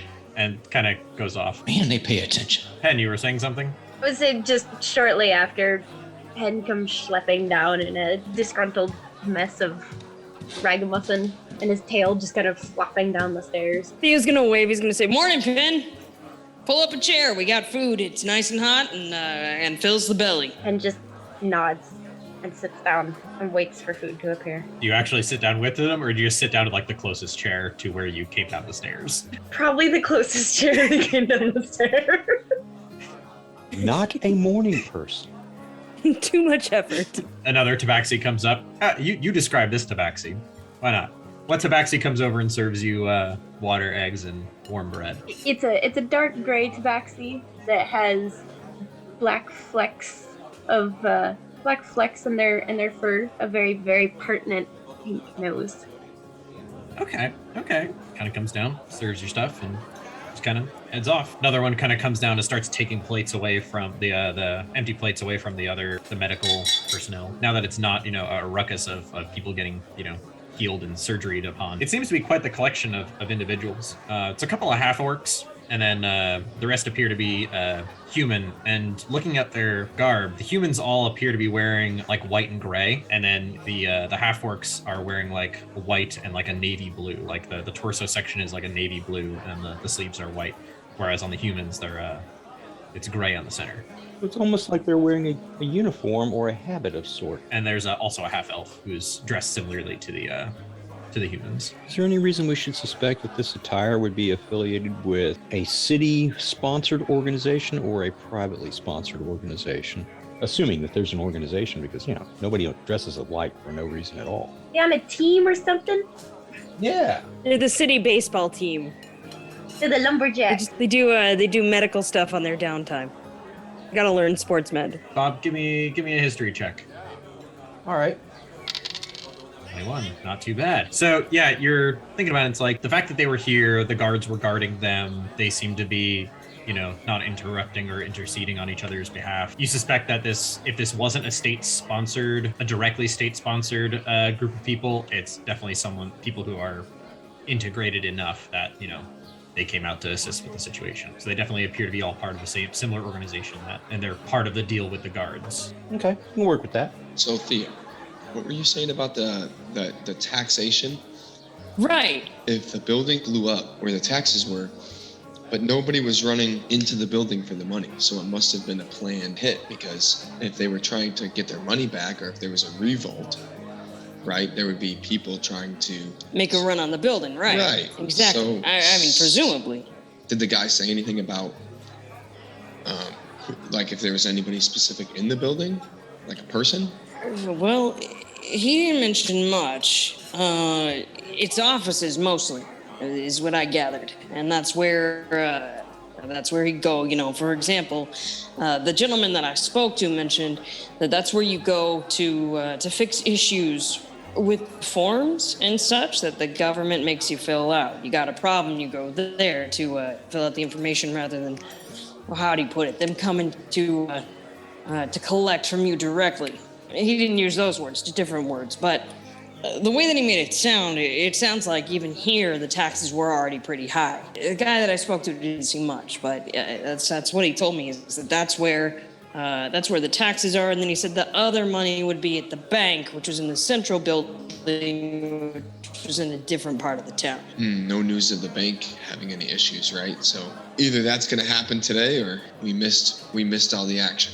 When you think about it, we were all pretty busy yesterday paying attention to the giant building that was on fire, right? Yeah, that's fair. So no one was really paying attention to other parts of the city or the building, and this is awful big speculation that anything might have happened. But if you're curious, I wouldn't mind doing a walk around and seeing more of the city and looking in that bank and seeing if everything's okay there too. Well, you know me. The last thing I am is curious. But I know you, and I know you're not gonna let me live it down until we make sure everybody made it home safe. So, however you want to handle it, we'll go check it out and tie up all the loose ends. Gosh, Mr. Clore, I really do thank you for that. And maybe while we're at it, we could pop by the guild too, see about your friend Marshall Percival, make sure that he's okay. And Oh, really? and I know Yeah, that Bob that's wants to go not get his necessary. socks, and I gotta stop by a mineral store too. I gotta buy myself a journal at some point. Yeah, that sounds good. I just, while we're all kind of sitting here together, that the one with the horns over there, just keep an eye on that. Well, Penn, they seem pretty nice. He seems like a good sort to me. Mm-hmm. Everyone seems like a good person to you. I mean, that's true. I can't exactly tell you otherwise. Well, I can, and I think you should just be careful because, doctor or not, I think that the affinity for injury comes from a different source. But that's just me. I will keep an eye out, Clore, and keep an eye out too, buddy. And if you need any sort of help dealing with anything, Penn causes you any trouble, you let me know, okay? I got your back. What's the breakfast situation here, Mr. DM, sir? Are they bringing me more plates? Because Clore's hungry as hell. They just are Or kind was of. this like a one plate type of situation that they were just gonna? You have been given no explanation on this, and so far, no one has come by to either offer you more or to take your plate yet. Well, we'll flag. I'm sure one of the never seen before Tabaxi down and say, Yeah, we have another friend here. He'll be coming down in a few minutes. You could just bring his breakfast over now. That'd be great. We'll provide food when the guests arrive. Yes. Now I have to interrupt again in my mind and not being said aloud. I'm thinking, I'm guessing it'd be pretty inappropriate to go, here, kitty, kitty, kitty, kitty.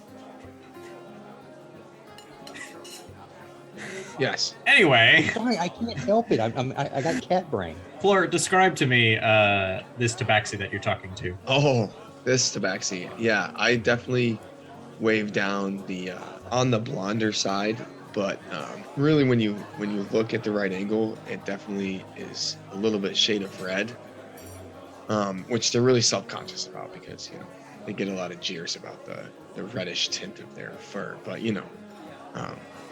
so that's probably why they came off so standoffish, is they're just self-conscious and really appreciate Things I've learned about Tabaxi today, apparently. So. Oh, well, they're going extinct, the ones with the red hair, so the red fur, so. All right. The shiny Tabaxi. Yeah. We'll see if that's canon at some point. Anyway. Okay. Yes. So your reddish blonde Tabaxi, just kind of. Bring food when the guests arrive. So, Rittingham, how you feeling, Rittingham? How's it going, buddy? I'm kind of rolling around. I'm unfamiliar territory. I kind of remember the layout of where I was when I got up to get a drink. But as I'm stirring, not only do I really have to pee, but I'm also really, really thirsty. And so I kind of... Roll me a Constitution saving throw. Saving throw this time, not just a check. Saving throw. It was almost a 19. Got a 9. You may or may not have peed yourself in the night. Well, here.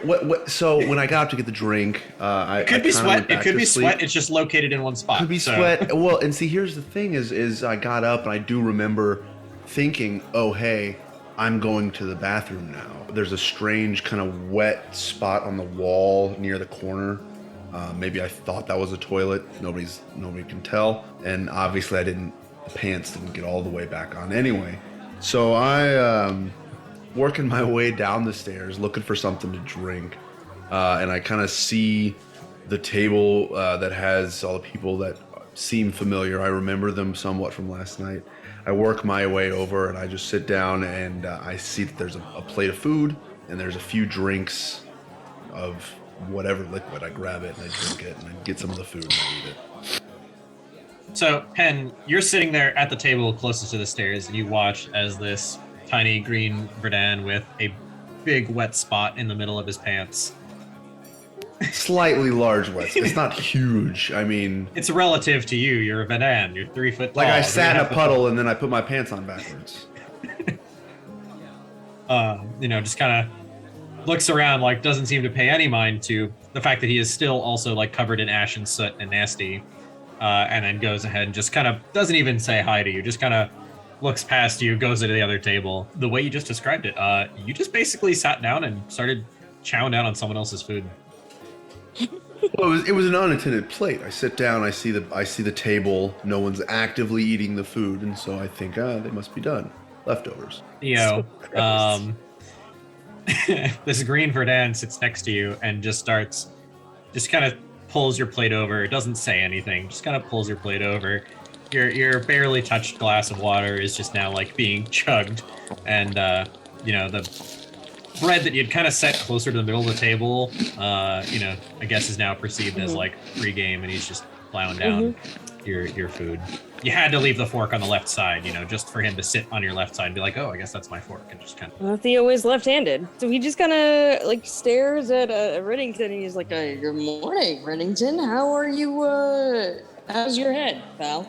It's Renningham. Renningham, I'm so sorry. I didn't mean to mispronounce your name. I'm not exactly good with long names like that. Highfalutin sort of stuff. Stop screaming. Sorry. I didn't mean to cause any sort of headache or nothing. If you want, I think that the Tabaxi who are running around will bring you your own plate of food. And as you're saying that, they start setting... Look at the table. Just kind of sets her arm down on the table, slides the plates back towards Theo, puts a new glass of water, new plates down in front of Renningham, and to you, Theo, is like, I come back with more. I'll be back. Takes your glass. Much, I appreciate it. Grab the water immediately. Quaff that whole sucker. I want to slow down so you don't choke, pal. So I kind of ignore... I kind of ignore Theo, who's trying to get me to slow down. And I look around and say, what happened? Well, you definitely didn't make it to the bathhouse, that's for damn sure. How can you not smell that?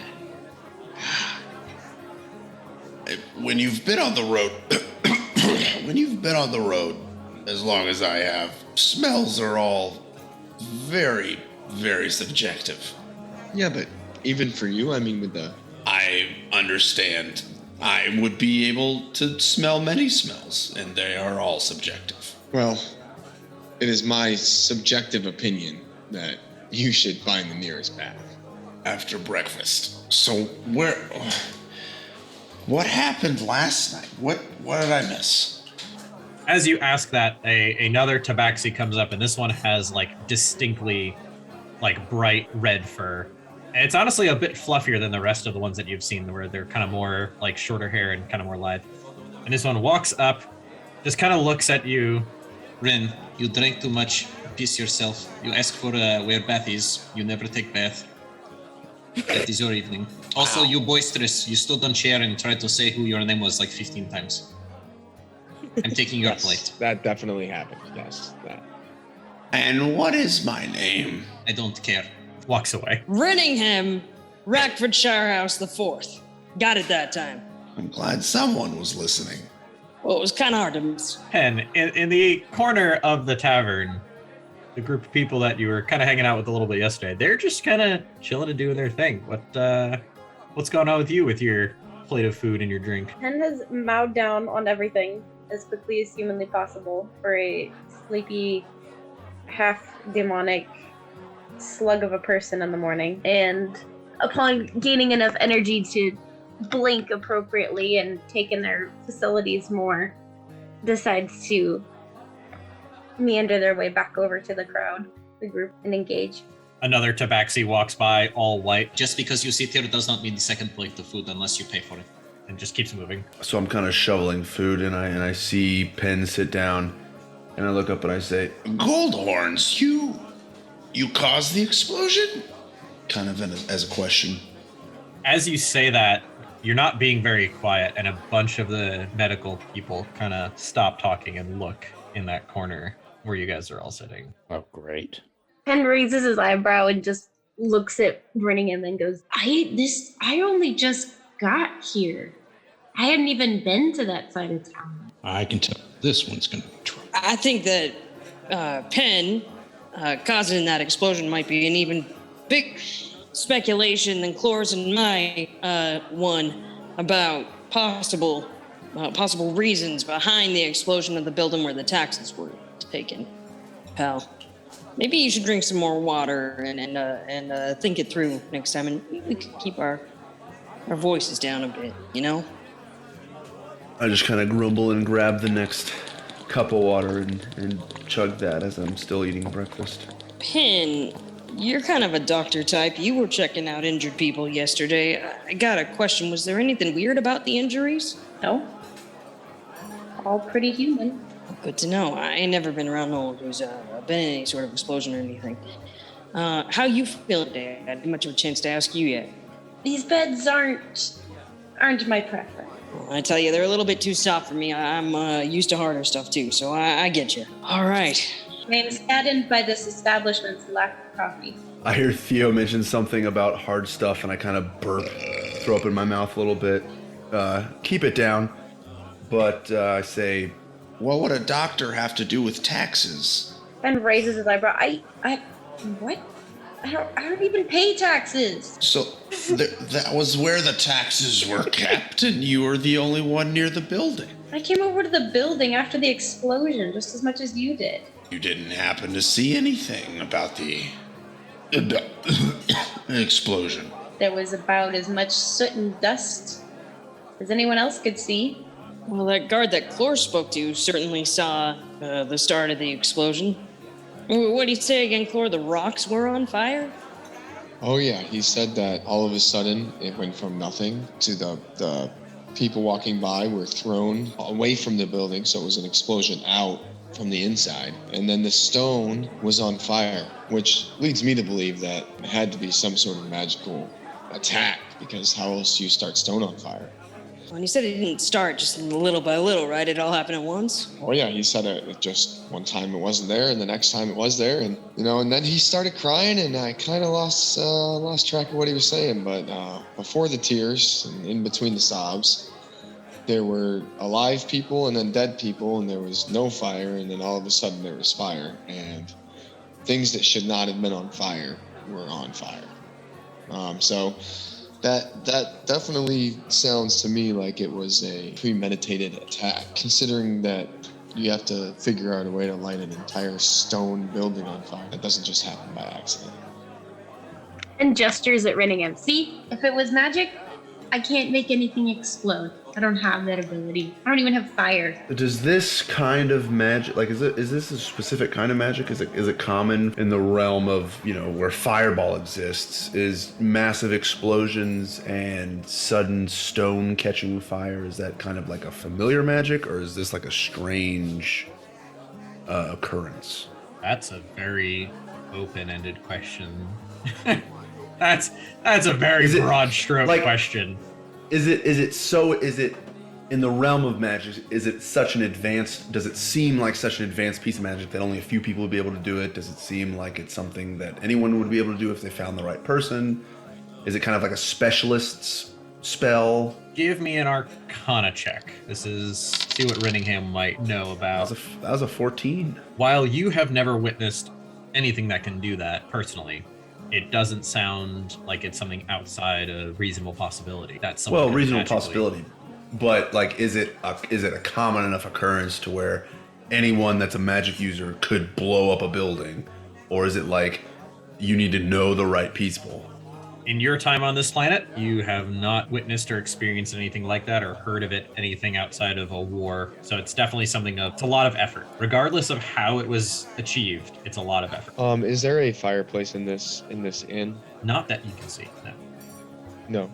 It is warm, it's comfortable, but it's not, there's no actual physical fireplace. Another tabaxi comes by. Bob, describe this tabaxi. I'm tempted to hold up an example. Do it. Come here, buddy. He's sleepy. He looks like this. So, tuxedo, style, black and white, fluffy cat. Disinterested. And honestly, that's the kind of vibe you get off of them as they just kind of come over and look at the table and just kind of start stacking up the empty plates and just kind of start shuffling them away. Clore, your plate's empty. Rinningham, your plate's empty at this point. Any of the empty cups that you've downed, they just kind of take them all away, not paying you guys really any mind. And as they go, they also swing by the table with the medical folks who kind of have stopped talking as loudly as they were. They're more murmuring to themselves. And then every so often they kind of glance over at you guys and then go back to talking to you. Oh, great. Now we're suspicious. Say, Theo, what is our goal here? Are you trying to solve this conundrum, or what's your plan here? Well, I gotta tell you, I do like to make plans. I make multi-step plans for things, but this one, I don't really know, Clore. I mean, you saw what happened with the guards the other day, right? They were kind of disorganized. They were trying to find their captain. I know that you said you don't want to get too involved with nothing. You don't want to help out where it's not necessary or where you can avoid having to put yourself in any sort of trouble.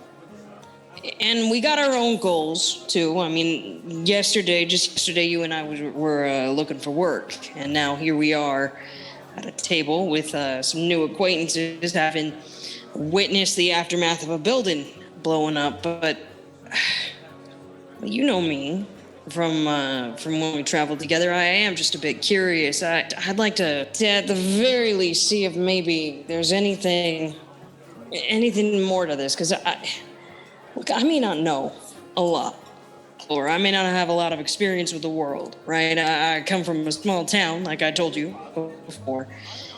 But in my experience, and I think most everyone's here, it ain't normal for a building to just light on fire and explode, especially not one made out of stone.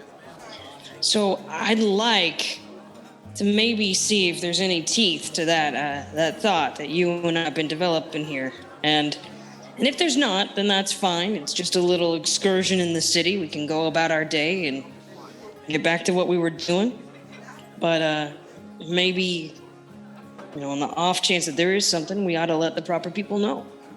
It can't really cause much trouble for us, right?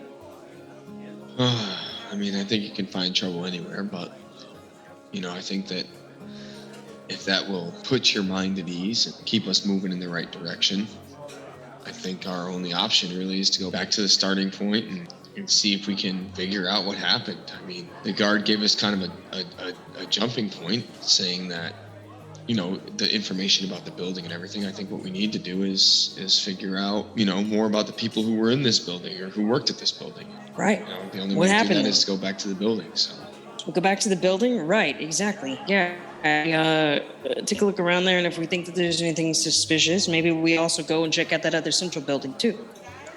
I mean, it's a big city. There's got to be someone with information, right? It's If we not don't find just anything- anyone that can blow up a building that size and get away with it. Somebody has to know something. But first, a bath. First a bath. And he's gonna look at Bob, and he's gonna look at Benny. He's gonna say, "Now, you two, I'm so sorry. I don't mean to exclude you in part of this conversation here, but you both seem, well, you, Bob, you're pretty wise, and you, Penn, you're certainly very intelligent. I was wondering if maybe, especially you, Penn, with your knowledge of medical things and such, and your book learning, and you, Bob, you seem pretty intuitive. Could we maybe bother you to help us out a little bit? And I'll tell you what, Bob, if you agree to help, we find a pair of wool socks, I'll buy them for you. I appreciate your offer. I'll tell you what, why don't I just go ahead and go pick up some socks, because I have to do some other errands as well. And you guys go conduct your investigation. We'll meet back here, and if there's anything to this, I'll be happy to assist you. But otherwise, kind of got my own thing to worry about. Is that a fair deal? Well, my only problem here, Bob, is that no offense to Irningham the Fourth, but you seem to be the one that was actually able to put out the fires. I wasn't the only one. Well, you were the only effective one. So I think that if something should happen, Effective is a subjective term. Well, it seemed- Fires were put out. it seemed if we had a fire full of hundreds of candles, you'd be great, Irningham. But That's what every fire is. It's just a collection of candles. well, what if we had another explosion with giant fire, which is a collection of fires, which is a collection of candles? We might need somebody who can put actual chunks of fire out. Let's say, I don't know, you catch on fire. You're bigger That than might a be candle. entertaining, actually. Well, see, Oh, wait, I say that out loud? Sorry. you might not want to miss it, Bob. Well, if you don't stick around, you won't see me catch on fire. Okay, I think I understand what you're saying. All right. My only request is during the course of this investigation, if we can swing by the southwest part of town, because I do need to do some shopping. That's all. My only request. Seems like it'd be possible, Bob. Now, if we can get Pin on. I gotta find a general store at some point, Bob, so I'm right there with you. I don't see why we couldn't. And how about you, Pin? Will you help us out? I mean, it sure would be nice to have a doctor around, just in case, we, one of us gets hurt, or we need maybe some information that we wouldn't be quite as good at figuring out. Pen raises an eyebrow, but just says, I don't exactly have anything else to do today. All right, cool. We have a plan. And Theo smiles and he claps his hands and he says, Good. Sounds like we got a plan. I think that's great. and DM, after breakfast, he's gonna go and he's gonna get something important from his room. What Okay. could be important? Theo is gonna head off to their room and grab their thing that's important. Rin, you keep requesting a bath. Yeah, I work my way back up. I don't know if it's a separate room or if it's part of our rooming arrangements, but I gotta get clean. So basically, just past your room, there is a door. So all the rooms that you saw people kind of coming in from, or the door you came out of, they were solid doors. This one appears to have slats. You can't see through it, but you can see like light kind of a bit come through. And as you approach it, you can kind of feel like some warm, wet air kind of coming through the slats. You suspect if there's a place where hot water might be, this might be it. For sure. So I make a note of where those doors are. I go back to my room, get a change of clothes out of my bag, wrap my shirt, my old dirty shirt, kind of around myself, go back to the bath area, the hot water area. Roll me some percentile dice. I love percentile dice. They are going to be some of my... You guys are going to love these. I'm noticing. I'm kind of digging it. Yeah, I already love it. 99. Let's get it. The hottest one. So yeah, you step on in, and it looks like they have freshly cleaned this place, and you are probably the first person to use it today. Ooh, yeah, I am. The large bath basin is clean, dry. The steam appears to be coming from a spot where there's slowly flowing hot water, and there appears to be some different soaps and things like to be able to wash your face and everything. Don't use the ones shaped like shells. Those are for display only. Well, there's another thing the shells are for, but that's you guys know how to use the shells, right? Anyway, No, DM, tell us, how do we use the shells? Please, we're all curious. I'd love to know this wisdom. It's never tell mind. us The about shells. your seashells. I can see how the shells might be complicated. Anybody? Demolition Man? Sylvester Stallone. Oh, Loaded, sorry. Man, that was a long time ago. Yeah. This See, is I was old guy. making a movie reference, and apparently it's like I should have gotten it. I'm sorry. I fell down on the job. My bad. so. Yeah, Ringham, you go and there's a lever that appears to pull down like a wooden trough, and as you do, it kind of goes right into the basin and starts filling it with hot water, and you're able to take a rather nice bath. It's compared to the rest of this place, this bathroom is pretty swanky. Oh yeah. It's got little tokens from you just put them in this little closet and you send them off into the nebulous, and then suddenly the hot water starts flowing and it's got herbal soaks in it.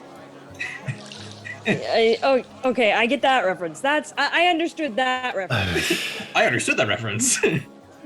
I All right, DM question, just for lore purposes, is the reason why the bathroom is so key is it because the Tabaxi don't really understand how people bathe, so they were just like, yes, we think that this is what the people will need for the cleanings, the quality cleanings.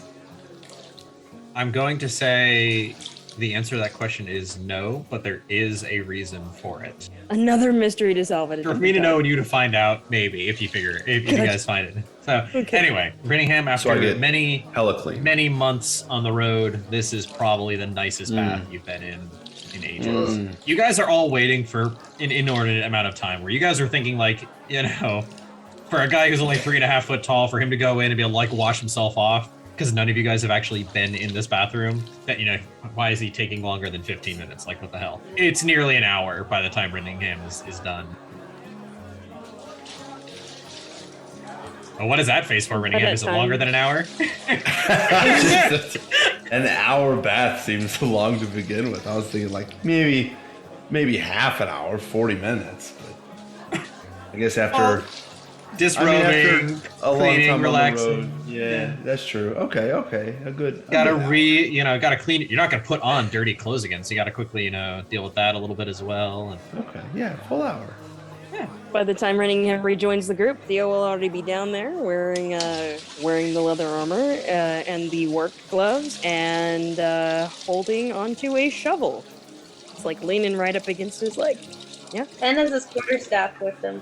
So, Rin, you are now being greeted at the bathroom door by two people who have been waiting. Also, in this time, the medical staff have left. They kind of, quietly shuffled off, and they were never quite the same after they looked at you guys the one time. They just kind of left without saying it. Even though, Bob, you had even helped fix a wound. They're mad at us. They're not our friends. But yeah, so Rin has a bath, and I guess you guys are ready to traverse. Ready to go. So we're going back to the tower, right? The base of the tower, where the first one that burned, not the one that got knocked down.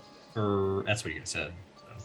Yep, perfect. Bob was requesting that if on the way you guys can find socks, and same for Theo's looking for a notebook. So as you exit the inn, Theo and Chlor, you guys know that to the left there's a gate. You can basically head slightly north and then head into the central section, the central district where the tower had fallen. The way you guys came yesterday because of said fallen tower was from the south and kind of looped through the entire southern side of the town and went through the other gate. You know that the shops that Bob is looking for are in the southwest, and there is an entrance roughly that direction as well. So however you guys decide to go and however you guys prioritize it, but that's the lay of the land. I just try and lead the group the straightest path toward the tower and hope that they're willing to put off their shopping spree until after we're done with our escapade. I am good with this. I think that's probably the smartest idea. Chlor just kind of looks at you guys and just kind of is like, we're gonna go. Yep. And let's get this heads over off with. to the left. And you guys pass that guild hall that you guys had messed around with. It's morning, and it seems to be pretty quiet. Doors are shut, so you can't really see much going on. But there it is. And then, you guys find the northern gate. And where yesterday, after the explosion had begun, it wasn't manned. There now appears to be some semblance of activity at this gate. There are some guards who are kind of watching people a lot more closely than you would expect from what you guys have seen in your previous days here. Every so often they're stopping a person and checking through their equipment, their bags, just to make sure that things are safe. And as you guys approach, one of them approaches you guys, and it's the guard from yesterday who you guys had some conversation with. What do you guys what brings you back here? We were just checking on you, man. We you had a rough day yesterday, and I hope the beers helped and the conversation helped. We just my friend here wanted to know if we could offer our services and kind of help figure out what was kind of going on with the tower over there. There's a group of people doing investigating over there. They're doing some triage of the situation, and I'm doing fine. Yeah, just needed some good night's sleep, and now I'm doing fine. I don't know if they necessarily need you guys' help. We got the Golden Spy's finest, No, I'm sure they're doing a great job. Do you need our help? I know you were feeling kind of down. Do you want me to get your captain over here and make sure you don't need? Nah, I'm fine. Oh, I'm fine. okay. It's all good. Perfect. It's Then all we're good. just gonna walk right over here. Otherwise, I can get the captain to come help you if you need help. You guys are all copacetic on your papers. Do I gotta check your papers? You guys all? Oh, you guys this all good paper there? thing again. No, we have our papers. You guys got your papers, right? Yeah, I got mine. Papers, yeah, papers. Yeah. See, never yeah, lost I got my the papers. One in every cloud. Well, we're just gonna cut through then. If everybody's good, we're just gonna kind of cut through, and you have a good day. Yeah, Hope you feel better. Like I said, I feel fine. Sure, yep. So I'll just kind of lead the group as if we were going to kind of walk through the square, but angle right toward the investigating group of people that he kind of pointed out. But And he kind of watches you guys, like just kind of nods at each of you as you go by, and You guys don't cause any problems, right? Don't cause any problems. Wouldn't dream of it, sir. Wouldn't dream of it. I'm just with them. We're just passing through. what's the situation over here looking like for the investigation group? Like, so as you guys head in here, you can now see, now that you're past the walls, there's still a bit of a haze. And then as you get closer to where the structure had fallen, the tower that had been partially standing seems to have now collapsed onto the pile. It's not nearly as hot or as, smoldery as it was yesterday, but it is still kind of going a little bit. Did you say smolder-y? Smoldery, Yep. yeah. Okay. Just Yes, checking. levels of smoldery. Just checking. Less smoldery, more smoldery, somewhere in the I middle. understand. Give someone a Smoldering. smolder. Yeah. we would play in Scrabble. We're good. The blue steel. It's still blocking off like a good half the square there in that district. There appears to be some different levels of guard, kind of all scouring through, and some of them are wearing what appears to be a thicker garb. Not so much their armor, but they're kind of guarded by other guards as they're kind of sifting through and trying to, move elements of rubble. And every so often they do, and some flames will kick up a little bit. You can see a lot better than you could yesterday. It's really just like a very light haze. The walls of the central district appear to be kind of like keeping it from a lot of the smoke and the stuff from really blowing away. The foundation is off to from where the direction you guys are coming. The foundation is off to the left. The tower fell towards the right, and then the building it struck is off to the right. It's going to be a while. They're going to be working on that for a bit. Yeah, who looks like they're in charge of the investigation part of it? Like, obviously there's going to be a group just clearing rubble and like helping people. Is there like somebody who looks like they're looking at the area and checking it out, or is there just people working? Give me a perception check. Oh, almost a 19. It's a natural 3, so we'll give you a 4.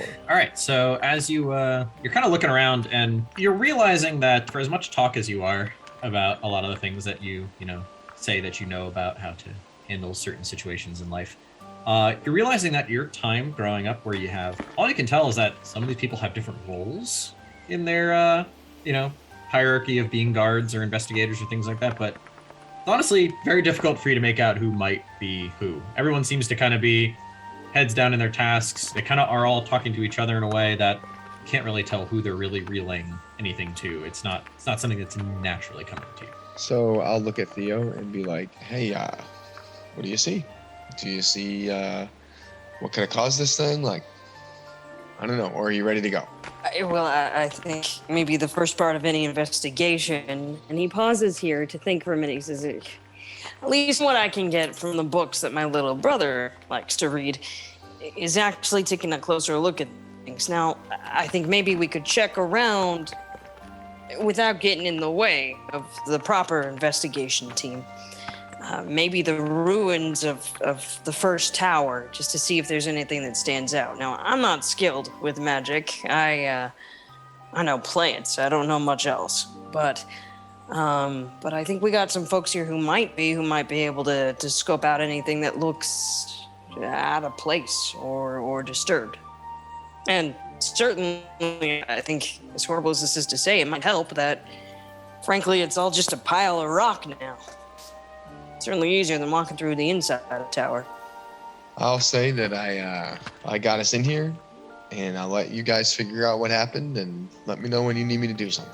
You did a darn good job dealing with that guy, Clore. It was very kind of you to ask if you could help him in any way. I'm learning from you, every day. Oh, this is diplomacy in action. right, so Theo's gonna turn to the group and he's gonna say, "So, right, that's where I think that we are now. I mean, I gotta admit, I'm kind of at a loss here. I think maybe we check out the building, what's left of it. Any of you who are inclined towards knowing things about the magical arts, maybe keep your eyes peeled for anything that looks out of place. I'll do my best too, but really, I'm a lot more familiar with things like wood and thatch than big old buildings like this. Gotcha. And be careful. Cunningham, you seem to work here, right? At some point, you kind of know the area. Maybe you can go over there and look and see if you notice anything that's kind of out of sorts. Yeah, so I kind of try to make my way over, but it's been a long time since I've been in this area of town, so it's all kind of unfamiliar. But do I see anything? So you're heading towards like the foundation, or are you heading towards the rubble? Yeah, the foundation where the tower used to stand. Okay. So as you kind of head in that direction, you do see that there seems to be a lot more people kind of like around there, trying to look at what's, appear to be looking at what's going on. Give me an investigation check. That would be an 8. You approach and you get as close as you can comfortably without feeling like you're intruding too much on what's going on. But you see a group of there's guards. Some of them are you recognize. Some of them have some of the extra plumage and some of the extra details, and some of them has a couple of them have the chain over the shoulder. It's like, oh, okay, so these people have been around a bit longer, and they're, definitely looking around this foundation. And they keep kind of murmuring to each other, murmuring kind of at the wall or at the foundation itself. And off to the side, there's a guy who actually has some plumage on his helmet, and one of them kind of comes back to him, and you can kind of see that there's some very serious exchange going between the two before he kind of heads over with them. However, what they are directly concerned about escapes you. I figure this would be a halfway decent spot to stop at the start of your investigation. Thank you, DM. That was really fun. Yes, thank you guys for joining and playing and all of that. On that note, thank you guys for joining us. Keep an eye on the Discord for any updates to the schedule. I try to keep it as up to date as possible with things and stuff. Feel free to reach out to us there if you have anything you want to say about life and things and stuff. So, cool. Have a good one.